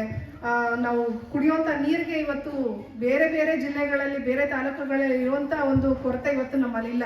ಯಾಕೆಂದರೆ ಯಥೇಚ್ಛವಾಗಿ ಕೆರೆಗಳು ನಾವು ಡೆವಲಪ್ ಮಾಡ್ಕೊಂಡಿರೋದ್ರಿಂದ ಸಂಗ್ರಹಣೆ ಅಂಶ ಜಾಸ್ತಿ ಇದೆ. ಜಮೀನುಗಳಲ್ಲಿ ಪ್ರತಿ ಜಮೀನಲ್ಲೂ ಕಡ್ಡಾಯವಾಗಿ ಬದುಗಳನ್ನ ಮಾಡ್ಕೊಂಡಿದ್ದಾರೆ, ಕಂಪಲ್ಸರಿ ಪ್ರತಿಯೊಂದು ಜಮೀನಲ್ಲೂ ಬದುಗಳು ನಿರ್ಮಾಣ ಆಗಿದೆ. ಹಿಂದೆಲ್ಲ ಸಾಕಷ್ಟು ಕೃಷಿ ಹೊಂಡಗಳು ಮಾಡ್ಕೊಂಡಿದ್ದೀವಿ. ಹಾಗಾಗಿ ಎಲ್ಲ ಸೌಲಭ್ಯಗಳನ್ನ ಎಲ್ಲೂ ಮಿಸ್ ಮಾಡಿದ ಹಾಗೆ ನಮ್ಮ ಕನಕಪುರ ತಾಲೂಕು ಸಮೃದ್ಧವಾಗಿ ಬಳಸ್ಕೊಳ್ತಾ ಇರೋಂಥ ಯೋಜನೆ ಈ ನರೇಗಾ ಯೋಜನೆ. ಈ ಯೋಜನೆ ಸಂಬಂಧಪಟ್ಟ ಹಾಗೆ ಸಾಕಷ್ಟು ಅಂದರೆ ಪ್ರತಿ ನಾವು 2008ರಿಂದಲೂ ಕೂಡ ಈ ಯೋಜನೆ ಜಾರಿಯಲ್ಲಿದೆ. ಇದು ಸಂಬಂಧಪಟ್ಟ ಹಾಗೆ ಪ್ರತಿ ವರ್ಷನೂ ಕೂಡ ಕೋಟ್ಯಾಂತರ ರೂಪಾಯಿ ಹಣ ಬಳಕೆ ಮಾಡಿಕೊಂಡು ತುಂಬ ಚೆನ್ನಾಗಿ ಎಲ್ಲ ಗ್ರಾಮ ಪಂಚಾಯತಿಗಳು ಅನುಷ್ಠಾನ ಮಾಡ್ಕೊಳ್ತಾ ಇದ್ದಾವೆ. ಅದು ಸಂಬಂಧಪಟ್ಟ ಹಾಗೆ ಈ ಒಂದು ಯೋಜನೆಗೆ ಸಂಬಂಧಪಟ್ಟಂತ ಏನು ಅನುಷ್ಠಾನ ಆಗ್ತಿದೆ, ಪ್ರತಿ ಪಂಚಾಯತಿನಲ್ಲಿ ಸಂಬಂಧಪಟ್ಟ ಹಾಗೆ ಏನು ಹಣ ಖರ್ಚಾಗ್ತಿದೆ, ನರೇಗಾಗೆ ಸಂಬಂಧಪಟ್ಟ ಹಾಗೆ ಕೂಲಿ ಹಣ ಆಗಿರ್ಬೋದು, ಸಾಮಗ್ರಿ ಮೊತ್ತ ಆಗಿರ್ಬೋದು, ಇದು ಹೇಗೆ ಬಳಕೆ ಆಗಿದೆ ಅನ್ನುವಂಥದ್ದನ್ನ ಪರಿಶೀಲನೆ ಮಾಡಲಿಕ್ಕೆ ಸಾಮಾಜಿಕ ಪರಿಶೋಧನಾ ತಂಡಕ್ಕೆ ಅವಕಾಶ ಇದೆ. ಮಟ್ಟ, ಜಿಲ್ಲಾ ಮಟ್ಟ ಮತ್ತೆ ರಾಜ್ಯ ಮಟ್ಟಕ್ಕೆ ಸಂಬಂಧಪಟ್ಟಂತ ಎಲ್ಲ ಹಂತದ ಅಧಿಕಾರಿಗಳಿದ್ದಾರೆ. ತಾಲೂಕು ಮಟ್ಟಗಳಲ್ಲಿ ತಾಲೂಕು ಮಟ್ಟದ ಅಧಿಕಾರಿಗಳು ಮತ್ತೆ ಗ್ರಾಮ ಸಂಪನ್ಮೂಲ ವ್ಯಕ್ತಿಗಳು ಅಂತ ನಿಗದಿ ಇದ್ದಾರೆ. ನಮ್ಮ ತಾಲೂಕಿಗೆ ವಿಶೇಷವಾಗಿ 8 ರಿಂದ 10 ಜನ ಗ್ರಾಮ ಸಂಪನ್ಮೂಲ ವ್ಯಕ್ತಿಗಳನ್ನ ನಿಗದಿ ಮಾಡಿದ್ದಾರೆ. ನಮ್ಮ ಮುಖ್ಯ ಕಾರ್ಯನಿರ್ವಹಣಾಧಿಕಾರಿಗಳು ನಿಗದಿ ಮಾಡಿರುವಂಥ ದಿನಾಂಕಗಳಂದೇ ಬಂದು ನಾವು ಈ ಗ್ರಾಮ ಪಂಚಾಯತಿನಲ್ಲಿ ಯಾಕೆ ಮಾತಾಡ್ತಿದ್ದೀರಾ, 9 ದಿನಗಳ ಕಾಲ ಇರುವಂಥ ಕಾಲಾವಧಿನಲ್ಲಿ ನಾವು ಗ್ರಾಮ ಪಂಚಾಯತಿಗೆ ಬರ್ತೀವಿ. ಇರುವಂಥ ಸಂಬಂಧಪಟ್ಟಂಥ ಎಲ್ಲ ದಾಖಲಾತಿಗಳನ್ನ, ದಾಖಲಾತಿಗಳನ್ನ ಪರಿಶೀಲನೆ ಮಾಡ್ತೀವಿ. ಮತ್ತೆ ಅದು ಸಂಬಂಧಪಟ್ಟಂಥ ಕಡತಗಳ ಜೊತೆಗೇನೆ ಕಾಮಗಾರಿ ಸ್ಥಳಗಳಿಗೆ ಹೋಗಿ ಕಾಮಗಾರಿಗಳನ್ನ ಪಂಚಾಯತಿ ಸಿಬ್ಬಂದಿಗಳೊಟ್ಟಿಗೇನೆ ಪರಿಶೀಲನೆ ಮಾಡ್ತೀವಿ. ಮತ್ತೆ ಉದ್ಯೋಗ ಚೀಟಿ ಬಳಸ್ಕೊಂಡಿರುವಂಥ ಫಲಾನುಭವಿಗಳ ಮನೆಗಳಿಗೆ ಭೇಟಿ ಕೊಡ್ತೀವಿ, ಗುಂಪುಗಳಲ್ಲಿ ಮಾಹಿತಿ ತಗೊಳ್ತೀವಿ, ಅಂಗನವಾಡಿಗೆ ಭೇಟಿ ಕೊಡ್ತೀವಿ. ಇದೆಲ್ಲ ವರದಿಗಳನ್ನ ಕ್ರೋಢೀಕರಿಸಿ ತಯಾರು ಮಾಡಿರುವಂಥ ವರದಿನ ಇವತ್ತು ನಿಮ್ಮ ಮುಂದೆ ಹೇಳಿದೆ. ಗ್ರಾಮ ಸಭೆ ವಿಶೇಷ ಇವತ್ತು ಈ ಗ್ರಾಮ ಪಂಚಾಯತಿನಲ್ಲಿ 2023-24 ಅವಧಿ ಅಂದರೆ ಏಪ್ರಿಲ್ 1, 2023ರಿಂದ 31 ಮಾರ್ಚ್ 2024 ಅವಧಿ ತನಕ 1 ವರ್ಷದ ಅವಧಿನಲ್ಲಿ ಈ ಗ್ರಾಮ ಪಂಚಾಯತಿನಲ್ಲಿ ಅನುಷ್ಠಾನ ಆಗಿರೋ ಕಾಮಗಾರಿಗಳಿಗೆ ಸಂಬಂಧಪಟ್ಟಂತ ಮಾಹಿತಿ ಕೊಡಲಿಕ್ಕೆ ಇದೆ. ಇದು ಸಂಬಂಧಪಟ್ಟ ಹಾಗೆ ಈ ಗ್ರಾಮ ಪಂಚಾಯತಿನಲ್ಲಿ 2023-24 ಅವಧಿನಲ್ಲಿ ಅನುಷ್ಠಾನ ಆಗಿರುವಂಥ ಕಾಮಗಾರಿಗಳು ಒಟ್ಟು 878. ಕೂಲಿ ಮೊತ್ತ ಬಂದು 87,96,000 ರೂಪಾಯಿ. ಸಾಮಗ್ರಿ ಮೊತ್ತ ಬಂದು 78,34,000 ರೂಪಾಯಿ ಹಣ ಖರ್ಚು ಮಾಡಿದ್ದಾರೆ ಗ್ರಾಮ ಪಂಚಾಯತಿಯಿಂದ ಮಾತ್ರ. ಇಲಾಖೆಯಿಂದ 23 ಕಾಮಗಾರಿ 7,80,204 ರೂಪಾಯಿ ಹಣ ಖರ್ಚು ಮಾಡಿದ್ದಾರೆ. ಸಾಮಗ್ರಿ ಮೊತ್ತ 4,04,000 31,401 ರೂಪಾಯಿ. ತೋಟಗಾರಿಕೆ ಇಲಾಖೆಯಿಂದ 41 ಕಾಮಗಾರಿ ಅನುಷ್ಠಾನ ಆಗಿ ಮಾಡಿದ್ದಾರೆ, 9,69,172 ರೂಪಾಯಿ. ರೇಷ್ಮೆ ಇಲಾಖೆಯಿಂದ 49 ಕಾಮಗಾರಿ ಅನುಷ್ಠಾನ ಮಾಡಿದ್ದಾರೆ, 16,67,848 ರೂಪಾಯಿ. ಕೃಷಿ ಇಲಾಖೆಯಿಂದ 1 ಕಾಮಗಾರಿ ಮಾತ್ರ ಅನುಷ್ಠಾನ ಆಗಿದೆ, 28,124 ರೂಪಾಯಿ. PRD ಇಲಾಖೆಯಿಂದ ಅಂದರೆ ಪಂಚಾಯತ್ ರಾಜ್ ಇಂಜಿನಿಯರಿಂಗ್ ವಿಭಾಗದಿಂದ 21 ಕಾಮಗಾರಿ ಅನುಷ್ಠಾನ ಆಗಿದ್ದಾವೆ, 16,79,540 ರೂಪಾಯಿ ಹಣ ಖರ್ಚಾಗಿರುವಂಥದ್ದು. ಈ ಹಂತದಲ್ಲಿ ಕಾಮಗಾರಿಗಳ ಕಡತಗಳು ಸಂಬಂಧಪಟ್ಟಾಗೆ ಕಾಮಗಾರಿ ಕಡತಗಳು ಚೆನ್ನಾಗಿ ನಿರ್ವಹಣೆ ಮಾಡ್ಕೊಂಡಿದ್ದಾರೆ. ಆದರೆ ಅದರಲ್ಲಿ 34 ಕಡತಗಳಲ್ಲಿ ಮಾತ್ರ 3 ಹಂತದ ಭಾವಚಿತ್ರ ಮತ್ತು 2 1 ಹಂತದ ಭಾವಚಿತ್ರಗಳು ಲಭ್ಯ ಇಲ್ಲ ಬಸವರಾಜ್ ಅವರೇ. ಹಾಗಾಗಿ ಈ 34 ಕಡತಗಳು ಸಂಬಂಧಪಟ್ಟಂಗೆ ಅಪ್ಡೇಟ್ ಮಾಡ್ಕೋಬೇಕಾಗ್ತದೆ, ಫೋಟೋ ದಾಖಲಾತಿಗಳನ್ನ ನೀವು ಮಾಡ್ಕೋಬೇಕಾಗತ್ತೆ. ಮತ್ತು MB ಬರಿದೇ ಹಣ ಪಾವತಿ ಮಾಡಿರುವಂಥದ್ದು 47 ಕಾಮಗಾರಿಗಳು, ಅಂದರೆ ದನನ್ ಕೊಟ್ಟಿಗೆ, ವಸತಿ, ಭೂಮಟ್ಟ ಕಾಮಗಾರಿಗೆ ಸಂಬಂಧಪಟ್ಟಂತೆ 47 ಕಾಮಗಾರಿಗಳಿಗೆ MB ಬರೆದಿಲ್ಲ. ಏನ್ರಿ NMR ಪೇಮೆಂಟ್ ಆಗಿದ ತಕ್ಷಣ ನೀವು MB ಬರೀದೇ ಪೇಮೆಂಟ್ ಮಾಡ್ಲಿಕ್ಕೆ ಅವಕಾಶನೇ ಇಲ್ಲ ಆಕ್ಚುಲಿ ಅಲ್ವಾ? ಚೆಕ್ ಮಾಡೋದೆಲ್ಲ ನೀವು ಬರೆದ್ಬಿಟ್ಟು ನಮಗೆ ಇದನ್ನ ಎಷ್ಟು ದಿನ ಸಬ್ಮಿಟ್ ಮಾಡ್ತೀರಾ? 3 days ಅಲ್ಲಿ ಮಾಡ್ತೀರಾ? ಬಸವರಾಜ್ ಅವರ ಇದನ್ನ ಫಾಲೋ ಅಪ್ ಮಾಡಿ ರಿಪೋರ್ಟ್ ಕೊಡ್ಬೇಕಾಗತ್ತೆ. ಮತ್ತೆ ಕಾಮಗಾರಿ ಸ್ಥಳಗಳಲ್ಲಿ ಕಡ್ಡಾಯವಾಗಿ ನಾಮಫಲಕ ಹಾಕಬೇಕು ಅಂತಿದೆ. ಯಾವುದೇ ಒಂದು ಕಾಮಗಾರಿ ಮಾಡಬೇಕು ಅಂದ್ರೂ ಈ ಯೋಜನೆ ಸಂಬಂಧಪಟ್ಟಂತ ಹಣ ಎಷ್ಟು ಖರ್ಚಾಗಿದೆ, ಎಷ್ಟು ಯಾವ ಯೋಜನೆನಲ್ಲಿ ಆಗಿದೆ, ಎಷ್ಟು ಸಂಬಂಧಪಟ್ಟಾಗ ಯಾವ ಅವಧಿನಲ್ಲಿ ಆಗಿದೆ ಅನ್ನುವಂಥ ಮಾಹಿತಿ ಫಲಕನ ಕಡ್ಡಾಯವಾಗಿ ಕಾಮಗಾರಿಗಳ ಸ್ಥಳಗಳಲ್ಲಿ ಹಾಕಬೇಕಾಗತ್ತೆ. 60 ಕಾಮಗಾರಿ ಸ್ಥಳಗಳಲ್ಲಿ ನಾಮಫಲಕ ಇಲ್ಲ, ಯಥೇಚ್ಛವಾಗಿ ವಸತಿ ಯೋಜನೆಯಲ್ಲಿ ಇಲ್ಲ. ಹಾಗಾಗಿ ಅದನ್ನ ನೇಮ್ ಬೋರ್ಡ್ಗಳನ್ನ ಬಳಸಿ ನೀವು ಮತ್ತೆ ಕಡ್ಡಾಯವಾಗಿ ನೇಮ್ ಬೋರ್ಡ್ಗಳನ್ನ ಕನ್ಸ್ಟ್ರಕ್ಷನ್ ಮಾಡಬೇಕು ಅಂತಿದೆ. ಅದೇ ನೀವು ಆಲೋ ಬ್ಲಾಕ್ ಇಟ್ಟಿಗೆ ಎಲ್ಲ ಕಟ್ಟಿ ಅದನ್ನ ಮಾಡಬೇಕು ಅಂತಿದೆ. ಒಂದು ನಾಮಫಲಕಗಳಿಗೆ 3,000 ರೂಪಾಯಿ ಹಣ ನಿಗದಿದೆ. ಕಡ್ಡಾಯವಾಗಿ ನಾಮಫಲಕಗಳನ್ನ ಬೋರ್ಡ್ ತಂದು ನೆಡಬೇಡಿ. ಲೈನ್ ಡಿಪಾರ್ಟ್ಮೆಂಟ್ ಅವರು ಅಷ್ಟೇ ನಾಮಫಲಕಗಳನ್ನ ಕಡ್ಡಾಯವಾಗಿ ಕನ್ಸ್ಟ್ರಕ್ಷನ್ ಮಾಡಬೇಕು ಅಂತಿದೆ. ನೀವು 3,000 ರೂಪಾಯಿ ಪೇಮೆಂಟ್ ಮಾಡಿ 1,000 ರೂಪಾಯಿ ನೇಮ್ ಬೋರ್ಡ್ ಹಾಕ್ಲಿಕ್ಕಿಲ್ಲ, ಅದು ರಿಕವರಿ ಆಗುತ್ತೆ. ಮತ್ತೆ ಕಂದಕ ಬದುಗಳನ್ನ ನಿರ್ಮಾಣ ಮಾಡಿರುವಂತದ್ದು ಬಸವರಾಜ್ 6 ಕಾಮಗಾರಿಗಳಿಗೆ ಸಂಬಂಧಪಟ್ಟಂತ ನಿರ್ದಿಷ್ಟ ಸರ್ವೆ ನಂಬರ್ಗಳು, ಅಂದ್ರೆ ನಾವು ಕೂಡ ಜಿಯೋ ಟ್ಯಾಗ್ ಹಾಕೊಂಡೆ ನಾವು ಇದು ಮಾಡುವಂಥದ್ದು. ಹಾಗಾಗಿ ಅದು ಸಂಬಂಧಪಟ್ಟಂತ ಸರ್ವೆ ನಂಬರ್ಗಳು ಮ್ಯಾಚ್ ಆಗ್ತಿಲ್ಲ. ಅದೇನು ಅಂತ ಹೇಳಿ ಪರಿಶೀಲನೆ ಮಾಡಿ ನನಗೆ ವರದಿ ಕೊಡಬೇಕಾಗುತ್ತೆ. ಕಾಮಗಾರಿ ಹೊಡೆದಾಕಿರುವಂಥದ್ದು ದನನ್ ಕೊಟ್ಟಿಗೆ ಕಾಮಗಾರಿಗಳು 4 ದನನ್ ಕೊಟ್ಟಿಗೆ ಹೊಡೆದಾಕಿದ್ದಾರೆ. ಇದು ಸಂಬಂಧಪಟ್ಟಂತ ಏನು ಹೊಡೆದಾಕಿದ್ದಾರೆ ಇದನ್ನ ಮರು ನಿರ್ಮಾಣ ಮಾಡಬೇಕಾಗತ್ತೆ. ಹೊಂದಿರ್ಬೋದು ಅಥವಾ ಬೇರೆ ಸಂಬಂಧ ಹೊಡೆದಾಕಿದ್ದಾರೆ. ಇದಕ್ಕೆ ಏನು ಹೇಳ್ತೀರಾ? ಯಾವಾಗ ರೀಕನ್ಸ್ಟ್ರಕ್ಷನ್ ಮಾಡ್ತೀರಾ, ಅಂದ್ರೆ ಹೊಸದಾಗಿ ನಿರ್ಮಾಣ ಮಾಡ್ತೀರಾ, ಹೇಗೆ ಎಷ್ಟು ದಿನದಲ್ಲಿ ಮಾಡ್ತೀರಾ ಇದನ್ನ? ನಿಮ್ಗೆ ಈಗಾಗಲೇ ನೋಡಿರ್ಬೋದು, ಗೊತ್ತಾಗ್ತಿರ್ಬೋದು ಅಡ ಕಮಿಟಿ ಎಷ್ಟು ಸೀರಿಯಸ್ ಆಗಿದೆ ಅಂತ ಹೇಳಿ. ಎಷ್ಟು ದಿನದಲ್ಲಿ ಕಳಿಸ್ತೀರಾ? 1 ತಿಂಗಳೊಳಗಡೆ 3 ತಿಂಗಳ ಟೈಮ್ ಬೇಕಾ ನಿಮಗೆ? ಆಮೇಲೆ ಬಚ್ಚಲಗುಂಡಿ ಕಾಮಗಾರಿಗಳಲ್ಲಿ ಪೇಮೆಂಟ್ ಮಾಡಿದಿರಾ? ಮೆಟೀರಿಯಲ್ ಮಾಡಿರುವಂಥ ಕಾಮಗಾರಿಗಳೆಲ್ಲ ಸಾಕಷ್ಟು ಪೈಪ್ ಕಲೆಕ್ಷನ್ಸ್ ಇಲ್ಲ, ಅದು ಸುತ್ತ ಕಟ್ಟಿರೋದು ಹೊಡೆದಾಕಿದ್ದಾರೆ, ಅದೆಲ್ಲ ಇದೆ. ಪೈಪ್ ಈಗಾಗಲೇ ಅದನ್ನ ಹೊಡೆದಾಕೊಂಡಿದ್ರೆ ಅದನ್ನ ನೀವು ಸ್ವಲ್ಪ ಕೆಲವರು ಏನಾದರೂ ಸಮಸ್ಯೆ ಮಾಡ್ಕೊಂಡಿರ್ತಾರೆ, ಹಂಗಿಲ್ಲದೆ ನಾನು ಪೇಮೆಂಟೇ ಮಾಡಿರಲ್ಲ, ಪ್ರತಿಯೊಂದನ್ನು ಸ್ಪಾಟ್ ಇನ್ಸ್ಪೆಕ್ಷನ್ ಮಾಡಿ ಮತ್ತೆ ಇದನ್ನ ರೀಚೆಕ್ ಮಾಡಿ ಸ್ಪಾಟ್ ವೆರಿಫಿಕೇಶನ್ ಮಾಡ್ಕೊಂಡು ನೀವು ಅದನ್ನ ನನಗೆ ರಿಪೋರ್ಟ್ ಕೊಡಬೇಕಾಗತ್ತೆ. ಮತ್ತೆ ಬಚ್ಚಲಗುಂಡಿ ಮತ್ತೆ ಬದು ಮುಚ್ಚಿರುವಂಥ ಕಾಮಗಾರಿಗಳು 13 ಇದಾವೆ. ಇದಕ್ಕೆ ಆಮೇಲೆ ಒಂದು ಜನಗಳ ಮಾಹಿತಿ ನಾವು ಸುಮ್ಮನೆ ವರದಿ ಓದ್ಕೊಳ್ತೀವಿ ಅಂತ ನಾವೇ ಓದ್ತಿಲ್ಲಮ್ಮ. ಎಲ್ಲರೂ ರೈತರಿಗೆ ಕಾಮಗಾರಿ ಮಾಡಿ ಅಂತ ಕೊಡ್ತೀವಿ. ಪಂಚಾಯತಿನ ಅಧಿಕಾರಿಗಳು ಎಲ್ಲ ನಮಗೆ MMS ಮಾಡಿ ಎಲ್ಲ ಮಾಡಿ ಕೊಡ್ತೇವೆ. ಈ ಕೆಲಸ ಕಳಪೆ ಮಾಡಿದ ಪಾಪ ಅವರು MB ಮೆಜರ್ಮೆಂಟ್ಗೂ ಬರೋದು ಬೇಡ, ಇಂಜಿನಿಯರು ಅವ್ರು MB ಬರೆಯೋದು ಬೇಡ. ಅದಕ್ಕೆ 100% ಕಾಮಗಾರಿ ಮಾಡಿ ಬಿಟ್ಟಿದ್ರು ಅಧಿಕಾರಿ ನಮ್ಮ PDO ಸರ್ಗೆ ಅಧ್ಯಕ್ಷ ಗಮನಕ್ಕೆ ತಂದು 5 ತಿಂಗಳು 6 ತಿಂಗಳಾಗೈತೆ ಕಾಮಗಾರಿ ಯಾಕೆ ನಮಗೆ ಬಂದು ಮೆಜರ್ಮೆಂಟ್ ಮಾಡ್ತಾಯಿಲ್ಲ, ಯಾಕೆ ಬಂದು MB ಬರೀತಾ ಇಲ್ಲ ಅಂತ ಕೇಳಿದೆ. ನಮ್ಮ ಸಾಹೇಬ್ರು ಬಂದು ನೀನು ಹೇಳ್ದಂಗೆಲ್ಲ ಮಾಡಿ, ನಾನೊಬ್ಬ ಸದಸ್ಯ ಉಪಾಧ್ಯಕ್ಷ, ನೀನು ಹೇಳ್ದಂಗೆಲ್ಲ ನಾನು ಬರೋಕ್ಕಾಗಲ್ಲ, ನಾನು ಪಂಚಾಯತಿಗೆ ಬಂದಾಗ ಬರ್ತೀನಿ. ಓಕೆ, ಯಾವಾಗ ಬರ್ತೀರಾ? ಪಂಚಾಯತಿಗೆ ಬಂದಾಗ ಯಾವಾಗ ಬರ್ತೀರಾ? ನಾವು ಕಾಮಗಾರಿ ಮಾಡಬೇಕಾದ್ರೆ ಒಂದಿನ ವೀಕ್ಷಣೆಗೆ ಬರಲ್ರಿ. ಒಂದು ಈ ಥರ ನೀವು ಮೆಜರ್ಮೆಂಟ್ ಇಲ್ಲಿಗಿನ ಕೆಲಸ ಮಾಡಬೇಕು ಅಂತ ನೀವು ಹೇಳಲ್ರಿ. ಬರೋದು 100 ಸಾರಿ ಫೋನ್ ಮಾಡಿದ್ವಿ. ಇದೇ ಅಧ್ಯಕ್ಷರು ಇದೇ ಒಂದು ಫೋಟೋ ಇದು ತೋರಿಸಿ, ತಟ್ಕುಪ್ಪೆಯಲ್ಲಿ ರೈತರು ಮಾಡವ್ರೆ, ಎಷ್ಟು ಕಾಮಗಾರಿ ಮಾಡವ್ರೆ ನಿಮ್ಮ ಮುಂದೆ ಇಟ್ಕೊಳ್ಳಿ. ಯಾವ್ದಾದ್ರು ಒಂದು ಫೋಟೋ ಇರೋದು ನೀವು ತೆಗಿಸ್ ನೋಡಿ. ಫೋಟೋ ಕೊಡಿ ಸರ್. ತಟ್ಕುಪ್ಪಲ್ಲಿ ಏನು ಕಾಮಗಾರಿ ಆಗಿದೆ ನಿಮ್ಮ ಮುಂದೆ ಇಸ್ಕೊಳ್ಳಿ. ನಮ್ಮ ಪಂಚಾಯತಿ ಫುಲ್ ಕೇಳ್ತಾ ಇಲ್ಲ ನಾನು. ತಟ್ಕುಪ್ಪೆ ಕಾಮಗಾರಿ ಏನು ಕಾಮಗಾರಿ ಆಗಿದಾವೆ ಇಸ್ಕೊಳ್ಳಿ. ಬರುತ್ತಲ್ಲ ಮೇಡಮ್, ಪ್ರತಿಯೊಂದು ಸ್ಪಾಟ್ನ ವಿಸಿಟ್ ಮಾಡಿ ಮೆಜರ್ಮೆಂಟ್ ತಗೊಂಡು ಪೇಮೆಂಟ್ ಮಾಡಬೇಕು. ಇವರು ರೈತರಿಗೆ ಸ್ಪಂದಿಸ್ತಾ ಇಲ್ಲ. ರೈತರೆಲ್ಲ ಕಂಪ್ಲೇಂಟು. ನಾನು ಅಧ್ಯಕ್ಷರಿಗೂ PDOಗೂ ಗಮನಕ್ಕೂ ತಂದಿದ್ದೀನಿ. ಎಷ್ಟು ಸಾರಿ ತಂದಿದ್ದೀನಿ? 101 ಸಾರಿ ತಂದಿದ್ದೀನಿ. ಇವರ 101 ಸಾರಿ ವಿಸಿಟ್ ಕೊಡಿ ಅಂತ ಕರೆದಿದ್ದೀನಿ. ಒಂದು ಸಾರಿ ನಮ್ಮ ಸೈಟ್ಗೆ ಬಂದು ವಿಸಿಟ್ ಕೊಡಲಿಲ್ಲ. ಲಾಸ್ಟ್ ಬರ್ತಾರೆ, ನೀವು ಕಾಮಗಾರಿ ಮಾಡಿಲ್ಲ. ಪೇಮೆಂಟೇ ಮಾಡಲ್ಲ ಮೇಡಮ್. ಏನೂ ಆಗಬಾರ್ದು. ಒಳ್ಳೆ ಅಂದ್ರೆ ನೆಲಹಾಸು, ಕಾಂಕ್ರೀಟ್ ನೆಲಹಾಸು ಮಾಡ್ಕೊಳ್ಬೇಕು. ಇವಾಗ ಶೀಟ್ ಹಾಕ್ಲಿಕ್ಕೂ ಕೂಡ ಕೊಟ್ಟಿದ್ದಾಳೆ. 57,000 ರೂಪಾಯಿ ಇರುವಂತ ಶೀಟ್ ಹಾಕಿ, ಪಿಲ್ಲರ್ ಹಾಕಿ, ಸುತ್ತ ಗೋಡೆ ಕಟ್ಟು, ಅದನ್ನ ಕೂಡ ಸುರಕ್ಷಿತವಾಗಿ ಇಡ್ಲಿಕ್ಕೆ ನಿಮ್ಗೆ ದನದ ಕೊಟ್ಟಿಗೆಗಳು ಮಾಡಿದ್ದಾರೆ. ಗಂಜದ ಗುಂಡಿಗಳು ಮಾಡ್ಕೊಳ್ಳಿ ಕೊಟ್ಟಿದ್ದಾರೆ. ಗಂಜಲ ಬಿದ್ದಂತದ್ದು ಬೆಳಗ್ಗೆ ಸಂಜೆ ತೆಗೆದು ನೀವು ತಿಪ್ಪೆ ಗುಂಡಿಗೆ ಹಾಕೊಳ್ಬಹುದು. ಅದು ಅಮೃತ ಇದ್ದಾಗೆ. ಸರ್ ಹೇಳಿ, ಮಾತಾಡಿ ಸರ್. ಮಾಡಿದ್ರು ಓಕೆ. ತಟ್ಕುಪ್ಪೆಯಲ್ಲಿ ಏನು ಕೆಲಸ ಆಗಿದೆ ನಿಮ್ಮ ತಪ್ಪೈಲಿ ತಗೊಳ್ಳಿ. ಎಷ್ಟು ಕಾಮಗಾರಿ ಇವರು ಚೆಕ್ ಮಾಡಿ, ಎಷ್ಟು ಕಾಮಗಾರಿಗೆ ಫೋಟೋ ತಗೊಂಡು ಕೇಳಿ. ಈಗ ಬಿಲ್ ಎಷ್ಟೈತೆ ಅಷ್ಟಕ್ಕೆ ಬರೋದು ಚೆಕ್ ಮೆಜರ್ಮೆಂಟ್ ಮಾಡಿಸಿದ್ವಿ. AD ಸರ್ ಮತ್ತೆ TC ಅವರು ಬಂದು ವಿಸಿಟ್ ಮಾಡಿ ಮಾಡವ್ರೆ ಕಮ್ಯುನಿಟಿಗೆ ಮೇಡಮ್. ಈಗ ಏನ್ ಆಗೈತೆ ಇವರು ಮೆಜರ್ಮೆಂಟೇ ಮಾಡಲ್ಲ, ಎಮ್ಮಿನೇ ಬರಲಿಲ್ಲ ಅಂತ ಅಂತಾರಲ್ಲ, ಅದು ಹೇಳಿ ಅವರು ಮೆಜರ್ಮೆಂಟ್ ಮಾಡ್ಬೇಕಾದ್ರೆ ಎಷ್ಟು ತಿಂಗಳು ಬೇಕು, ಎಷ್ಟು ದಿನ ಬೇಕು, ಎಷ್ಟು ಬೇಕು ಕೇಳಿ ಮೇಡಮ್. ಇಲ್ಲಿ ಅಧಿಕಾರಿ ಸ್ಕೂಲ್ ಕಾಂಪೌಂಡ್, ಸ್ಕೂಲ್ ಶೌಚಾಲಯ. ಇವಾಗ ಮೇಡಮ್ ಚೆಕ್ ಮೆಜರ್ಮೆಂಟ್ ಮಾಡವ್ರೆ ಅಂದ್ರೆ ಸರಿ ಇರ್ತದೆ ತಪ್ಪಿರ್ತದೆ ಮೇಡಮ್. ಕೇಳಿ ಅಥವಾ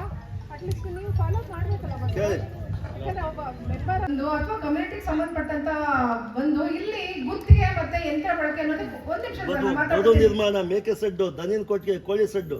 ಸರ್, ನನ್ನ ಇಂಡಿವಿಜುವಲ್ ಕೆಲಸಗಳ ಬಗ್ಗೆ ಖಂಡಿತ ನಿಮ್ಗೆ ಉತ್ತರ ಕೊಡಿಸ್ತೀನಿ. ಕಮ್ಯುನಿಟಿ ವರ್ಕ್ ಅಂತ ಬಂದಾಗ ಕಡ್ಡಾಯವಾಗಿದೆ ಸರ್. ಇಲ್ಲಿ ಗುತ್ತಿಗೆ ಅನ್ನೋ ಪದ ಬಳಸೋ ಹಾಗಿಲ್ಲ. ಯಾರು ಕಾಂಟ್ರಾಕ್ಟರ್ ಇಲ್ಲ, ಇಲ್ಲಿ ನರೇಗಾಗೆ ಯಾರು ಕಾಂಟ್ರಾಕ್ಟರ್ ಇಲ್ಲ. ಇಂಪ್ಲಿಮೆಂಟ್ ಹೆಂಗೆ ಅಂದ್ರೆ ಅನುಷ್ಠಾನ ಇಲಾಖೆ ಬಂದು ಗ್ರಾಮ ಪಂಚಾಯತಿ, PDO ಇಂಜಿನಿಯರ್ ಜವಾಬ್ದಾರಿ ಇರುತ್ತೆ, ಮತ್ತೆ ಅಧ್ಯಕ್ಷರು ಜವಾಬ್ದಾರಿ ಇರುತ್ತೆ. ಏನೇ ಒಂದು ಅಲ್ಲಿಂದ ಕ್ರಿಯಾ ಯೋಜನೆ ಅಂದ್ರೆ 5 ವರ್ಷದ ನಾವೇನು ಪ್ರತಿ ವರ್ಷ ಸಂಬಂಧಪಟ್ಟಂತ ಇವಾಗ ಆಕ್ಷನ್ ಪ್ಲಾನ್ ಮಾಡ್ಲಿಕ್ಕೆ ಆಕ್ಷನ್ ಪ್ಲಾನ್ ಮಾಡ್ಕೊಳ್ತಾರೆ. ಆಕ್ಷನ್ ಪ್ಲಾನ್ ಇವ್ರ ಕೆಲಸ ಏನಂದ್ರೆ ಸರ್, ಸ್ಟಾರ್ಟಿಂಗ್ ನೀವು ಆಕ್ಷನ್ ಪ್ಲಾನ್ ಅಂದ್ರೆ ಎಸ್ಟಿಮೇಟ್ ಮಾಡೋ ಪ್ರಾರಂಭದಿಂದನೂ ಕೂಡ ಯಾವ ದಿನ ಕೂಡ ಎಸ್ಟಿಮೇಟ್ ಮಾಡಿದ ನಂತರ ನಮೂನೆ ಏನಿದೆ 6 ಬಂದಿರುತ್ತೆ. NMR ಎಷ್ಟು ಜನ ಬಂದು ಕೆಲಸ ಮಾಡ್ತಾರೆ, ಯಾವ ಕೆಲಸ, ಅದಕ್ಕೆ ಮೆಟೀರಿಯಲ್ ಕಾಂಪೋನೆಂಟ್ ಎಷ್ಟು, NMR ಕಾಂಪೋನೆಂಟ್ ಅಂದ್ರೆ ಕೂಲಿ ಕಾರ್ಮಿಕ ಸಂಬಂಧಪಟ್ಟಂತ ಎಷ್ಟು ಜನ ತಗೊಳ್ಬೇಕು ಅಂತ ಪ್ರತಿಯೊಂದು ಆಧಾರದ ಮೇಲೆ ಎಸ್ಟಿಮೇಟ್ ಏನ್ ತಯಾರು ಮಾಡ್ಕೊಂಡಿರ್ತಾರೆ. ಅದು ಸಂಬಂಧಪಟ್ಟಂತ ಆ ಜಾಗಗಳಲ್ಲಿ ಜವಾಬ್ದಾರಿ ವಹಿಸ್ಕೊಳ್ಳಿಕ್ಕೆ ಇಬ್ರಿಗಿದೆ ಸರ್. ಒಬ್ಬ ಇಂಜಿನಿಯರ್ ಇಂಪ್ಲಿಮೆಂಟಿಂಗ್ ಸಂಬಂಧಪಟ್ಟಂತ ಏನ್ ಕೆಲಸ ಪ್ರಾರಂಭ ಮಾಡುತ್ತೆ, ಕೆಲಸದ ಅಳತೆ ತಗೊಳ್ಬೇಕು. ಆ ಕೆಲಸ ಇವತ್ತಿನ ಪ್ರಮಾಣದಲ್ಲಿ ಇಷ್ಟೇ ಕೆಲಸ ಮಾಡಬೇಕು, ಎಷ್ಟು ಕೆಲಸ ಮಾಡಬೇಕು ಅಂತ ಹೇಳಿ ಆ NMR ಜೊತೆಗೇನೆ ಇಷ್ಟು ಕೆಲಸ ಅಳತೆ ಮಾಡಿಕೊಟ್ಬಿಟ್ಟು ಕೆಲಸ ಮಾಡಿ ಮಧ್ಯಾಹ್ನ ಮತ್ತೆ ಬೆಳಗ್ಗೆ ಮತ್ತೆ ಮಧ್ಯಾಹ್ನ ಹಾಜರಾತಿ ಹಾಕ್ಬೇಕು. NMRಗೆ ಅಟೆಂಡೆನ್ಸ್ ಹಾಕೋಬೇಕು. ಅದು ಸಂಬಂಧಪಟ್ಟಂತ ನಮ್ಮಲ್ಲಿ ಇವತ್ತು BFT ಅಂತ ಕೊಟ್ಟಿದ್ದಾರೆ, ಬೇಫುಡ್ ಟೆಕ್ನಿಷಿಯನ್ಸ್ ಅಂತ ಕೊಟ್ಟಿದ್ದಾರೆ. ಇಂಜಿನಿಯರ್ಗೆ ಅಸಿಸ್ಟೆಂಟ್ಸ್ ಆಗಿ ಕೊಟ್ಟಿದ್ದಾರೆ. ಯಾಕಂದ್ರೆ ಒಬ್ಬ ಇಂಜಿನಿಯರ್ಗೆ 3 ರಿಂದ 4 ಗ್ರಾಮ ಪಂಚಾಯತಿಗಳಿರುತ್ತೆ. ಹಾಗಾಗಿ ಒಬ್ಬನೇ ಹೋಗಿ ಎಲ್ಲಾ ಕೆಲಸಗಳನ್ನ ಒಂದೇ ಟೈಮಲ್ಲಿ ಎಲ್ಲ 4 ಪಂಚಾಯತಿಗಳಲ್ಲೂ ಕೆಲಸ ಇಂಡಿವಿಜುವಲ್ ಆಗಿರ್ಬೋದು, ಕಮ್ಯುನಿಟಿ ಪೂರ್ತಿ ಪ್ರಮಾಣದಲ್ಲಿ MP ದಾಖಲು ಮಾಡುವಂಥದ್ದು ಅವರೇ ಜವಾಬ್ದಾರಿ ಇರುತ್ತೆ. ಹಾಗಾಗಿ ಪ್ರತಿ ಗ್ರಾಮ ಪಂಚಾಯತಿ ಸಂಬಂಧಪಟ್ಟಾಗೆ BFTಗಳಿರ್ತಾರೆ. ಅದು ಸಂಬಂಧಪಟ್ಟಾಗೆ ಜೊತೆಗೆ ನಮ್ಮಲ್ಲಿ GKMಗಳಂತ ಕೊಟ್ಟಿದ್ದಾರೆ. ಅವರು ಕೂಲಿ ಕಾರ್ಮಿಕರನ್ನ ಸಂಘಟನೆ ಮಾಡಿ ಕರ್ಕೊಂಡೋಗಿ ಕೆಲಸ ಮಾಡಲಿಕ್ಕೆ ಜವಾಬ್ದಾರಿ ಇರೋದು ಅವ್ರಿಗೆ. BFTಗಳು ಆ ಜಾಗದಲ್ಲಿ ಸರಿಯಾದ ಪ್ರಮಾಣದಲ್ಲಿ ಕೊಟ್ಟಿರೋ ಅಳತೆ ಮಾಡಿರುವಂಥ ಪ್ರಮಾಣದಲ್ಲಿ ಕೆಲಸ ಮಾಡ್ತಿದ್ದಾರೆ ಇಲ್ವಾ ಅಂತೇಳಿ BFTಗಳು ಉಸ್ತುವಾರಿ ನೋಡ್ಕೊಳ್ಬೇಕಾಗುತ್ತೆ. ಕೆಲಸ ಆದ್ಮೇಲೆ ಅದನ್ನ ಅಳತೆ ದಾಖಲು ಮಾಡಿ ಇಷ್ಟು ಕೆಲಸ ಮಾಡಿದ್ದಾರೆ ಅಂತೇಳಿ ಇಷ್ಟು ಕೂಲಿ ಇವ್ರಿಗೆ ಕೊಡ್ಬೋದು ಅಂತೇಳಿ ಸರ್ಟಿಫೈ ಮಾಡಿದ್ಮೇಲೆ ಆ PDO ಮತ್ತೆ ಅಧ್ಯಕ್ಷರಿಗೆ NMR ಸಿಗ್ನೇಚರ್ ಹೋಗುತ್ತದೆ. ಅಂದ್ರೆ ಅವ್ರಿಗೆ ಪೇಮೆಂಟ್ ಮಾಡ್ಲಿಕ್ಕೆ ವಾರ ಪೂರ್ತಿ ಕೆಲಸ ಆದ್ಮೇಲೆ ಇದು ಪ್ರೊಸೀಜರು. ಇದರಲ್ಲಿ ಯಾವುದೇ ಒಂದು ಇದರಲ್ಲೂ ನೀವ್ ಹೇಳ್ತಿರೋದು ಕರೆಕ್ಟ್. ಅಂದ್ರೆ ನಮ್ಗೆ ಪಾರ್ಟಿ ಬರಲ್ಲ. ಒಂದು MMS ಮಾಡಿಸಿ ಪಂಚಾಯತಿಲಿ ಇವಾಗ ಆಕ್ಸೆಪ್ಟ್ ಮಾಡಲಿಕ್ಕೆ 1 ತಿಂಗಳು ಬೇಕಾ ಮೇಡಮ್ ಒಬ್ಬರಿಗೆ ರೈತರಿಗೆ? ಇದು ನಿಮ್ಮಿಂದ ಆಗಿರೋ ಮಿಸ್ಟೇಕ್ ಸರ್. ಏನು ಅಂದ್ರೆ ನಮ್ಗೆ ಡಿಮ್ಯಾಂಡ್ಸ್ ಬರ್ಬೇಕು ಸರ್. ಕುತ್ಕೊಳ್ಳಿ, ಯಾವಾಗ್ಲೂ ಏನ್ ಗೊತ್ತಾ, ಡಿಮ್ಯಾಂಡ್ ಬರ್ತೆ ನಾವು ಕೆಲಸ ಮಾಡ್ಲಿಕ್ಕೆ ಆಗಲ್ಲ ಸರ್. ಈ ಊರಲ್ಲಿ ಒಂದಷ್ಟು ಜನ ಇದೀವಿ ಅಂತ ನಿಮ್ಮಲ್ಲಿ ಗಟ್ಟಿಗುಂದ ಅಂದ್ರಲ್ವಾ, ತಟ್ಟುಗುಪ್ಪೆ ಅಂದ್ರಲ್ವಾ ಸರ್. ತಟ್ಟುಗುಪ್ಪೆ ಭಾಗದಲ್ಲೇನೆ ನಮ್ಮಲ್ಲಿ ಅಟ್ಲೀಸ್ಟ್ ನಾವು ಏನು ಶಾಲಾ ಕಾಂಪೌಂಡ್ ಮಾಡ್ತಾ ಇದ್ದೀನಿ ಅಂದಾಗ ಅಲ್ಲಿ ಡಿಮ್ಯಾಂಡ್ಸ್ ಬರ್ಬೇಕು ಸರ್. ನನಗೆ ಕೆಲಸ ಮಾಡ್ಲಿಕ್ಕೆ ಅವಕಾಶ ಕೊಡಿ ಅಂತ ಹೇಳಿ ಕೇಳಿ ಸರ್. ನಾನು ಹೇಳ್ತೀನಿ, ನನ್ನ ಪ್ರೊಸೀಜರ್ ಏನಿದೆ ಹೇಳಿದ್ದೀನಿ, ನಿಮ್ಮ ಪ್ರಾಬ್ಲಮ್ ನೀವು ಹೇಳಿ. ಬರಬೇಕು, ಡಿಮ್ಯಾಂಡ್ಸ್ ಬರಬೇಕು ಸರ್. ನಮ್ಮೂರೇ 6 ಅಲ್ಲಿ ನನ್ನ ಡಿಮ್ಯಾಂಡ್ಸೇ ಬಂದಿಲ್ಲ ಅಂದರೆ, ಯಾರು ಕೆಲಸ ಮಾಡ್ಲಿಕ್ಕೆ ಬರಲಿಲ್ಲ ಅಂದರೆ ಎಸ್ಟಿಮೇಟ್ ಮಾಡಿ ಇಟ್ಕೊಂಡಿದ್ರು, ಕೂಲಿ ಕಾರ್ಮಿಕರು ಬಂದು ಅವಕಾಶ ಕೊಡಲಿಲ್ಲ ಮಾಡಲಿಕ್ಕೆ ಕಷ್ಟ ಆಗ್ಬಿಟ್ಟಿದ್ದಾರೆ. ಮಾಡಬೇಕಾಗತ್ತೆ ಸರ್. ನಿಮ್ಮಲ್ಲಿ ಯಾವ ವರ್ಕು ಪ್ರಾಬ್ಲಮ್ ಇದೆ ಅದನ್ನ ನಿಮ್ಮ PDO ಇದ್ದಾರೆ. ತಂದಿದ್ದೀನಿ ಮೇಡಮ್, 6 ತಿಂಗಳು 7 ತಿಂಗಳಿಂದ ತಂದು ಮುಂದೆ ಇಟ್ಟಿದ್ದೀನಿ. ಏನ್ ಪ್ರಾಬ್ಲಮ್ ಬಸವರಾಜ್? ಮೇಡಮ್ ಕೆಲಸ ಮಾಡಿದ್ರು ಬಂದು ಇದೆಲ್ಲ ಆಯ್ತು, ಎಸ್ಟಿಮೇಟ್ ಎಲ್ಲ ಆಯಿತು. ನಾವು ಕೆಲಸ ಸ್ಟಾರ್ಟ್ ಮಾಡೋದು. ಕೆಲಸ ಮೊದಲ ಸಾರಿ ಎಲ್ಲ ಬಂದು ಅವ್ರು ನೋಡ್ಕೊಳೋರು ಇಂಜಿನಿಯರು. ನಂತರ ಕೆಲಸ ಮಾಡ್ಬೇಕಾದ್ರೆ ಅವರು ಈಗ ಹೇಳಿದ್ರು ಉಪಾಧ್ಯಕ್ಷರು, ನಮಗೆ ಯಾವ ರೀತಿ ಮಾಡಬೇಕು ಏನು ಹೇಗೆ ಅಂತಂದ್ರೆ ಅಲ್ಲಲ್ಲೇ ಬಂದು ನಮಗೂ ವಾರಕ್ಕೊಂದ್ಸರಿ ಮಾಡ್ತಾ ಇರೋದು. ಇವ್ರು ಹೋಗೋದು ದಿವಸ ಡಿಲೇ ಆಯಿತು. ವಸೂಲಿ ಮಾಡ್ತಾರ, ದಯವಿಟ್ಟು ತಟ್ಕೊತಾರೆ. ಸರ್ ನೀವು ವಿಳಂಬ ಆಗಿದ್ದ ಕಾರಣ ಹೇಳ್ಬಿಡಿ ಸರ್, ಹೋಗ್ಲಿ ವಿಳಂಬ ಆಗಿದೆ, ಅದಕ್ಕೆ ಕಾರಣ ಹೇಳ್ಬಿಡಿ, ಹೋಗ್ಲಿ. ಅವ್ರ ಪ್ರಾಬ್ಲಮ್ ಎಲ್ಲ ಸಾರವಾಗುತ್ತೆ. ಒಂದೇ ಪ್ರಶ್ನೆ, ತಡ ಮಾಡ್ತಿದ್ದಾರೆ ನಮ್ಮಲ್ಲಿ ಕೆಲಸ ಮಾಡ್ಲಿಕ್ಕೆ. ಹೇಳಿ ಸಾಕು, ಎಷ್ಟು MC ಪೆಂಡಿಂಗ್ ಇರೋದು, ಎಷ್ಟು NMR ಪೆಂಡಿಂಗ್ ಇರೋದು ಹೇಳಿ ಮೇಡಮ್. ಅದನ್ನ ಹೇಳಿ ನೀವು. ರೀಸೆಂಟ್ ಪೇಮೆಂಟ್ ಬಿಟ್ಟು ಸರ್ ಕಡ್ಡಾಯ ಸರ್. ಇವಾಗ ಒಂದು ಏನಾಗ್ತಿದೆ ಅಂದ್ರೆ ಸರ್ ಒಂದು ಪ್ರಶ್ನೆ ಇದಕ್ಕೆ ಹೋಗಿ, ಇವಾಗ ಕೂಲಿ ಮಾಡ್ತಾ ಇದೀವಿ ಅಂತ ಹೇಳಿ ನಮ್ಮಲ್ಲಿ ಕೂಲಿ ಕಾರ್ಮಿಕರು ಏನು ಕೆಲಸ ಮಾಡಿದೀವಿ ಅಂತ ಹೇಳಿ ನಮ್ಗೆ NMR ತೆಗಿತಾರೆ ಸರ್. ವಿತಿನ್ 15 days ಒಳಗಡೆ ಕಂಪಲ್ಸರಿ ಅವ್ರಿಗೆ ಕಡ್ಡಾಯವಾಗಿ ಅಮೌಂಟ್ ಅವ್ರ ಖಾತೆಗಳಿಗೆ ಹೋಗ್ತಿದೆ ಸರ್. ಎಲ್ಲೂ ಕಂಪ್ಲೇಂಟ್ಸ್ ಇಲ್ಲ ಅದು ಸಂಬಂಧಪಟ್ಟ ಹಾಗೆ. ಮೆಟೀರಿಯಲ್ ಅಷ್ಟೇ ನಿಮ್ಗೆ ಹಿಂದೆ ಎಲ್ಲ ಏನಂದ್ರೆ 2 ವರ್ಷ 3 ವರ್ಷ 2015-16 ಆಗಿರೋದು ಕೂಡ ಇವತ್ತು ಎಷ್ಟೋ ಪೇಮೆಂಟ್ಗಳು ಬ್ಯಾಲೆನ್ಸ್ ಇಲ್ದಂಗೆ ಆಗ್ತಿದಾವೆ. ಬಟ್ ಈಗೇನಾಗಿ ಇತ್ತೀಚೆಗೆ ಪ್ರತಿ ತಿಂಗಳು 2 ತಿಂಗಳಿಗೊಮ್ಮೆ 3 ತಿಂಗಳಿಗೊಮ್ಮೆ ಕಂಪಲ್ಸರಿ ಮ್ಯಾಕ್ಸಿಮಮ್ ತುಂಬಾ ಲೇಟ್ ಅಂದ್ರೆ ಒಂದು 2-3 ತಿಂಗಳಾಗ್ಬೋದು, ಇಲ್ಲಾಂದ್ರೆ ಪ್ರತಿ ತಿಂಗಳಿಗೆ ಮೆಟೀರಿಯಲ್ ಆಗ್ತಿದೆ ಸರ್. ಒಂದು ನಿಮಿಷ ನಾನು ಹೇಳ್ಬಿಡ್ತೀನಿ. ಇವತ್ತು ಯಾವುದೇ ಒಂದು ವೈಯಕ್ತಿಕ ಫಲಾನುಭವಿಗಳಿಗೆ ನಂಗೆ ಲೇಟ್ ಆಗ್ತಿದೆ ಅಥವಾ ಯಾವುದೋ ವೆಂಡರ್ಗೆ ಹೋಯ್ತು ನನ್ನ ಎಲ್ಲ ಇಲ್ಲ ಸರ್. ಆ ಥರದ್ದು ಇರೋದನ್ನು ಕೂಡ ಏನಾಗಿದೆ ಅಂದ್ರೆ ಬೈ ಸರ್ ಟೆಕ್ನಿಕಲಿ ಏನಾದರೂ ಪ್ರಾಬ್ಲಮ್ ಆಗಿತ್ತು, ವೆಂಡರ್ಗೆ ಹೋಗ್ತಿದೆ ಅಂದರೆ ಅದು ಸಂಬಂಧಪಟ್ಟಂತ ನೇರವಾಗಿ ವೆಂಡರ್ ಅಕೌಂಟಿಂದ ಫಲಾನುಭವಿಗಳ ಖಾತೆಗೆ ನೇರವಾಗಿ ಕೊಟ್ಟು ಮಾಡ್ಲಿಕ್ಕೂ ಇದೆ. ಆಮೇಲೆ ಇಂಡಿವಿಜುವಲ್ ಆಗಿ NMR ಯಾರು ತೆಗಿತಿದ್ದಾರೆ ಅವ್ರಿಗೆ ನೇರವಾಗಿ ಮೆಟೀರಿಯಲ್ ಕೂಡ ಹೋಗ್ತಿದೆ. ಏನ್ ಸಮಸ್ಯೆ ಇಲ್ಲ. ಹೋಗಿದ್ವಿ ಮೇಡಮ್, ಇವತ್ತಾಕಿ ನಾವು ಹೋಗಿದ್ವಿ, AD ಸಾರ್ ತಕ್ಕಿ ನಾವು ಮಾಧವ ಸ್ವಾಮಿ ತಕ್ಕಿ ನಾವು ಹೋಗಿದ್ವಿ ಮೇಡಮ್. ನಮ್ಮ ಸಾಹೇಬ್ರನ್ನ ಚೇಂಜ್ ಮಾಡಿಕೊಡಿ, ನಮ್ಮ ಪಂಚಾಯತಿಲಿ ಏನು ಕೆಲಸ ಆಯ್ತಾ ಇಲ್ಲ. ನಾವು ನಿಮಗೂ ಹೇಳಿಲ್ಲ, ಅದು ಇನ್ನೇನೇ ಅದು. ಇವಾಗ ಮೇನ್ ಅವರು ಹೇಳ್ತಾರೆ ಡಿಲೇ ಆಗ್ತಿದೆ ಅಂತ ಹೇಳಿ, ಡಿಲೇ ಆಗ್ತಿದೆ ಅನ್ನೋದಕ್ಕೆ ಬಗೆಹರಿಸಿ ಈಗ ಡಿಲೇ ಆಗಿದೆ. ಅದು ನೀವು ಇನ್ ಟೈಮ್ಗೆ 3 ಪಂಚಾಯತಿ 4 ಪಂಚಾಯತಿ ಮಾಡ್ಬೇಕು ಡಿಲೇ ಆಗಿದೆ. ಅದನ್ನೇ ನಾವು ಚರ್ಚೆ ಮಾಡಿ ಮುಂದುವರ್ಸೋಗೋಸ್ಕರ ಡಿಲೇ ಆಗಿದೆ ಅಷ್ಟೇ. ಆಯ್ತು, ಮುಂದಕ್ಕೆ ದಯವಿಟ್ಟು ಸೋಷಲ್ ಬನ್ನಿ. ದುಡ್ಡು ಕಟ್ಟೇ ಇಲ್ಲ, ಕಟ್ಟಿದ್ರೆ DD ಕೊಡಕ್ಕೆ ಇಷ್ಟು 2 ವರ್ಷ ಬೇಕಾ? DD ಕಟ್ಟಿದ್ರೆ 2 ವರ್ಷ ಕಾಫಿ ಕೊಡ್ತೀವಿ, ಜೆರಾಕ್ಸ್ ಕೊಡ್ತೀವಿ. PDO ಕೇಳಿದ್ರೆ ಮುಂಚಿಕೆ ಬ್ಯೂರೋಲ್ ಐತೆ ಅಂತಾರೆ, ಮುಂಚಿಗೆ ಕೇಳಿದ್ರೆ PDO ಅವ್ರ ಬ್ಯೂರೋಲ್ ಐತದೆ. ಇವ್ರು ಇಬ್ರು ಇಲ್ಲ ಇದಾರೆ, ಅವ್ರಿಬ್ರು ಬಿಲ್ ಚೆಕ್ ಮಾಡ್ಸಿ ಈಗ ಗೊತ್ತಾಗುತ್ತೆ ಕಟ್ಟಿದಾರ ಕಟ್ಟಿಲ್ವ ಅಂತ. ಈಗ ಕಟ್ಟಿರೋದಕ್ಕೆ ದಾಖಲಾತಿ ಕೊಡ್ತೀವಿ ಬಿಡಪ್ಪ. ಜವಾಬ್ದಾರಿ ಕೊಟ್ಟಿದೆ,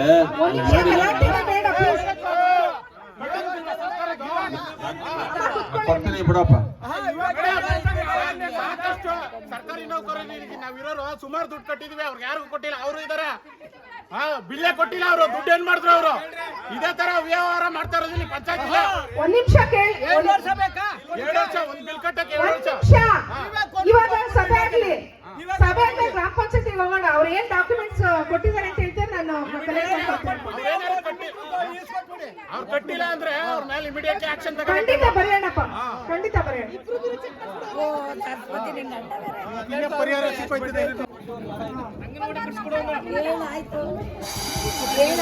ಇಲ್ಲ ಅಂತಿದೆ. ಬಸವರಾಜ್ ಸ್ವಲ್ಪ ಈ ಕಡೆ ಗಮನ ಕೊಡಿ. 3 ಕಾಮಗಾರಿಗಳಲ್ಲಿ ಮೆಸ್ ಇಲ್ಲ ಅಂತಿದೆ. ಒಂದು 2212 ರೂಪಾಯಿ ಈಗ NMR ತೆಗೆದಿದ್ದೀರಾ. ಅದಕ್ಕೆ ಮೆಸ್ ಅಂದ್ರೆ ನೀವು ಮೆಟೀರಿಯಲ್ ಎಲ್ಲ ಕೆಲಸ ಆಗೋತಂತ ನೀವು ಮಾಡ್ಲಿಕ್ಕೆ ಬರಲ್ಲ ಅಲ್ವಾ? ಹಾಗಾಗಿ ಕಾಮಗಾರಿಗಳು ನೋಡಿ. ಧನಂಕೋಟೆಯ ಕಾಮಗಾರಿಗಳಲ್ಲಿ ಗಂಜದ ಗುಂಡಿ ಇಲ್ದಿರೋಂಥ ಕಾಮಗಾರಿಗಳು ಮತ್ತೆ ಬಚ್ಚಲ್ ಗುಂಡಿಗಳನ್ನ ಮಾಡ್ಕೊಂಡಿದ್ದೀರಾ. ಅದೇನೋ ವೇಸ್ಟ್ ಆಗಿ ಉಪಯೋಗಿಸ್ಕೊಳ್ತೇವೆ, ಪೈಪ್ ಕಲೆಕ್ಷನ್ ಕೊಟ್ಟಿಲ್ಲ ಅಥವಾ ಅದನ್ನು ಉಪಯೋಗಿಸ್ಕೊಂಡಿಲ್ಲ ಅನ್ನೋಂಥದ್ದಿದೆ. ದಯವಿಟ್ಟು ಕಾಮಗಾರಿಗಳನ್ನ ಬಳಸ್ಕೊಳ್ಳಿ.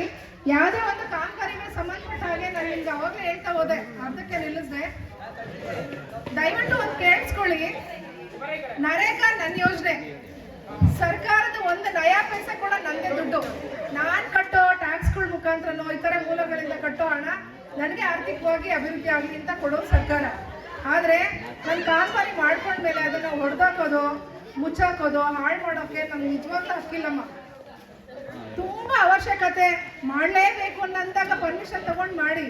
ಆದರೆ ಇವಾಗ ದುಡ್ಡು ತಗೊಳ್ತೀರಾ, ದನ ಕೊಟ್ಟು ಹೊಡೆದಾಕ್ತೀರಾ, ಅಥವಾ ಬೇರೆ ಯಾವುದೋ ಕೆಲಸಗಳಿಗೆ ಬಳಸ್ಕೊಳ್ತೀರಾ, ದುಡ್ಡು ತಗೊಳ್ತೀರಾ, ಬದು ಮಾಡ್ಕೊಂಡಿರ್ತೀರಾ, ಹಿಂಗೆ ಹೋಗಿ ಬಂದು ಬರೋ ಅಷ್ಟರಲ್ಲಿ ಮುಚ್ಚಾಕ್ಬಿಟ್ಟಿರ್ತೀರಾ. ನಿಮಗೆ ಒಂದು ನಿಮಿಷ ಸರ್, ನಾನು ಮಾತಾಡ್ಬಿಡ್ತೀನಿ. ಈ ಕಾಮಗಾರಿಗಳಿಗೆ ಸಂಬಂಧಪಟ್ಟ ಹಾಗೆ ಪ್ರತಿಯೊಂದು ಕಾಮಗಾರಿಗಳನ್ನು ಬಳಸ್ಕೊಳ್ಳೋದು ನಮ್ಮ ಕೆಲಸ. ಒಂದು ನಮಗೆ ಜೀವಿತಾವಧಿನಲ್ಲಿ ನನಗೆ ನರೇಗಾದಲ್ಲಿ 5 ಲಕ್ಷ ರೂಪಾಯಿ ತನಕ ಬಳಸ್ಕೊಳ್ಳಿಕ್ಕೆ ಅವಕಾಶ ಇದೆ ಅಷ್ಟೇ.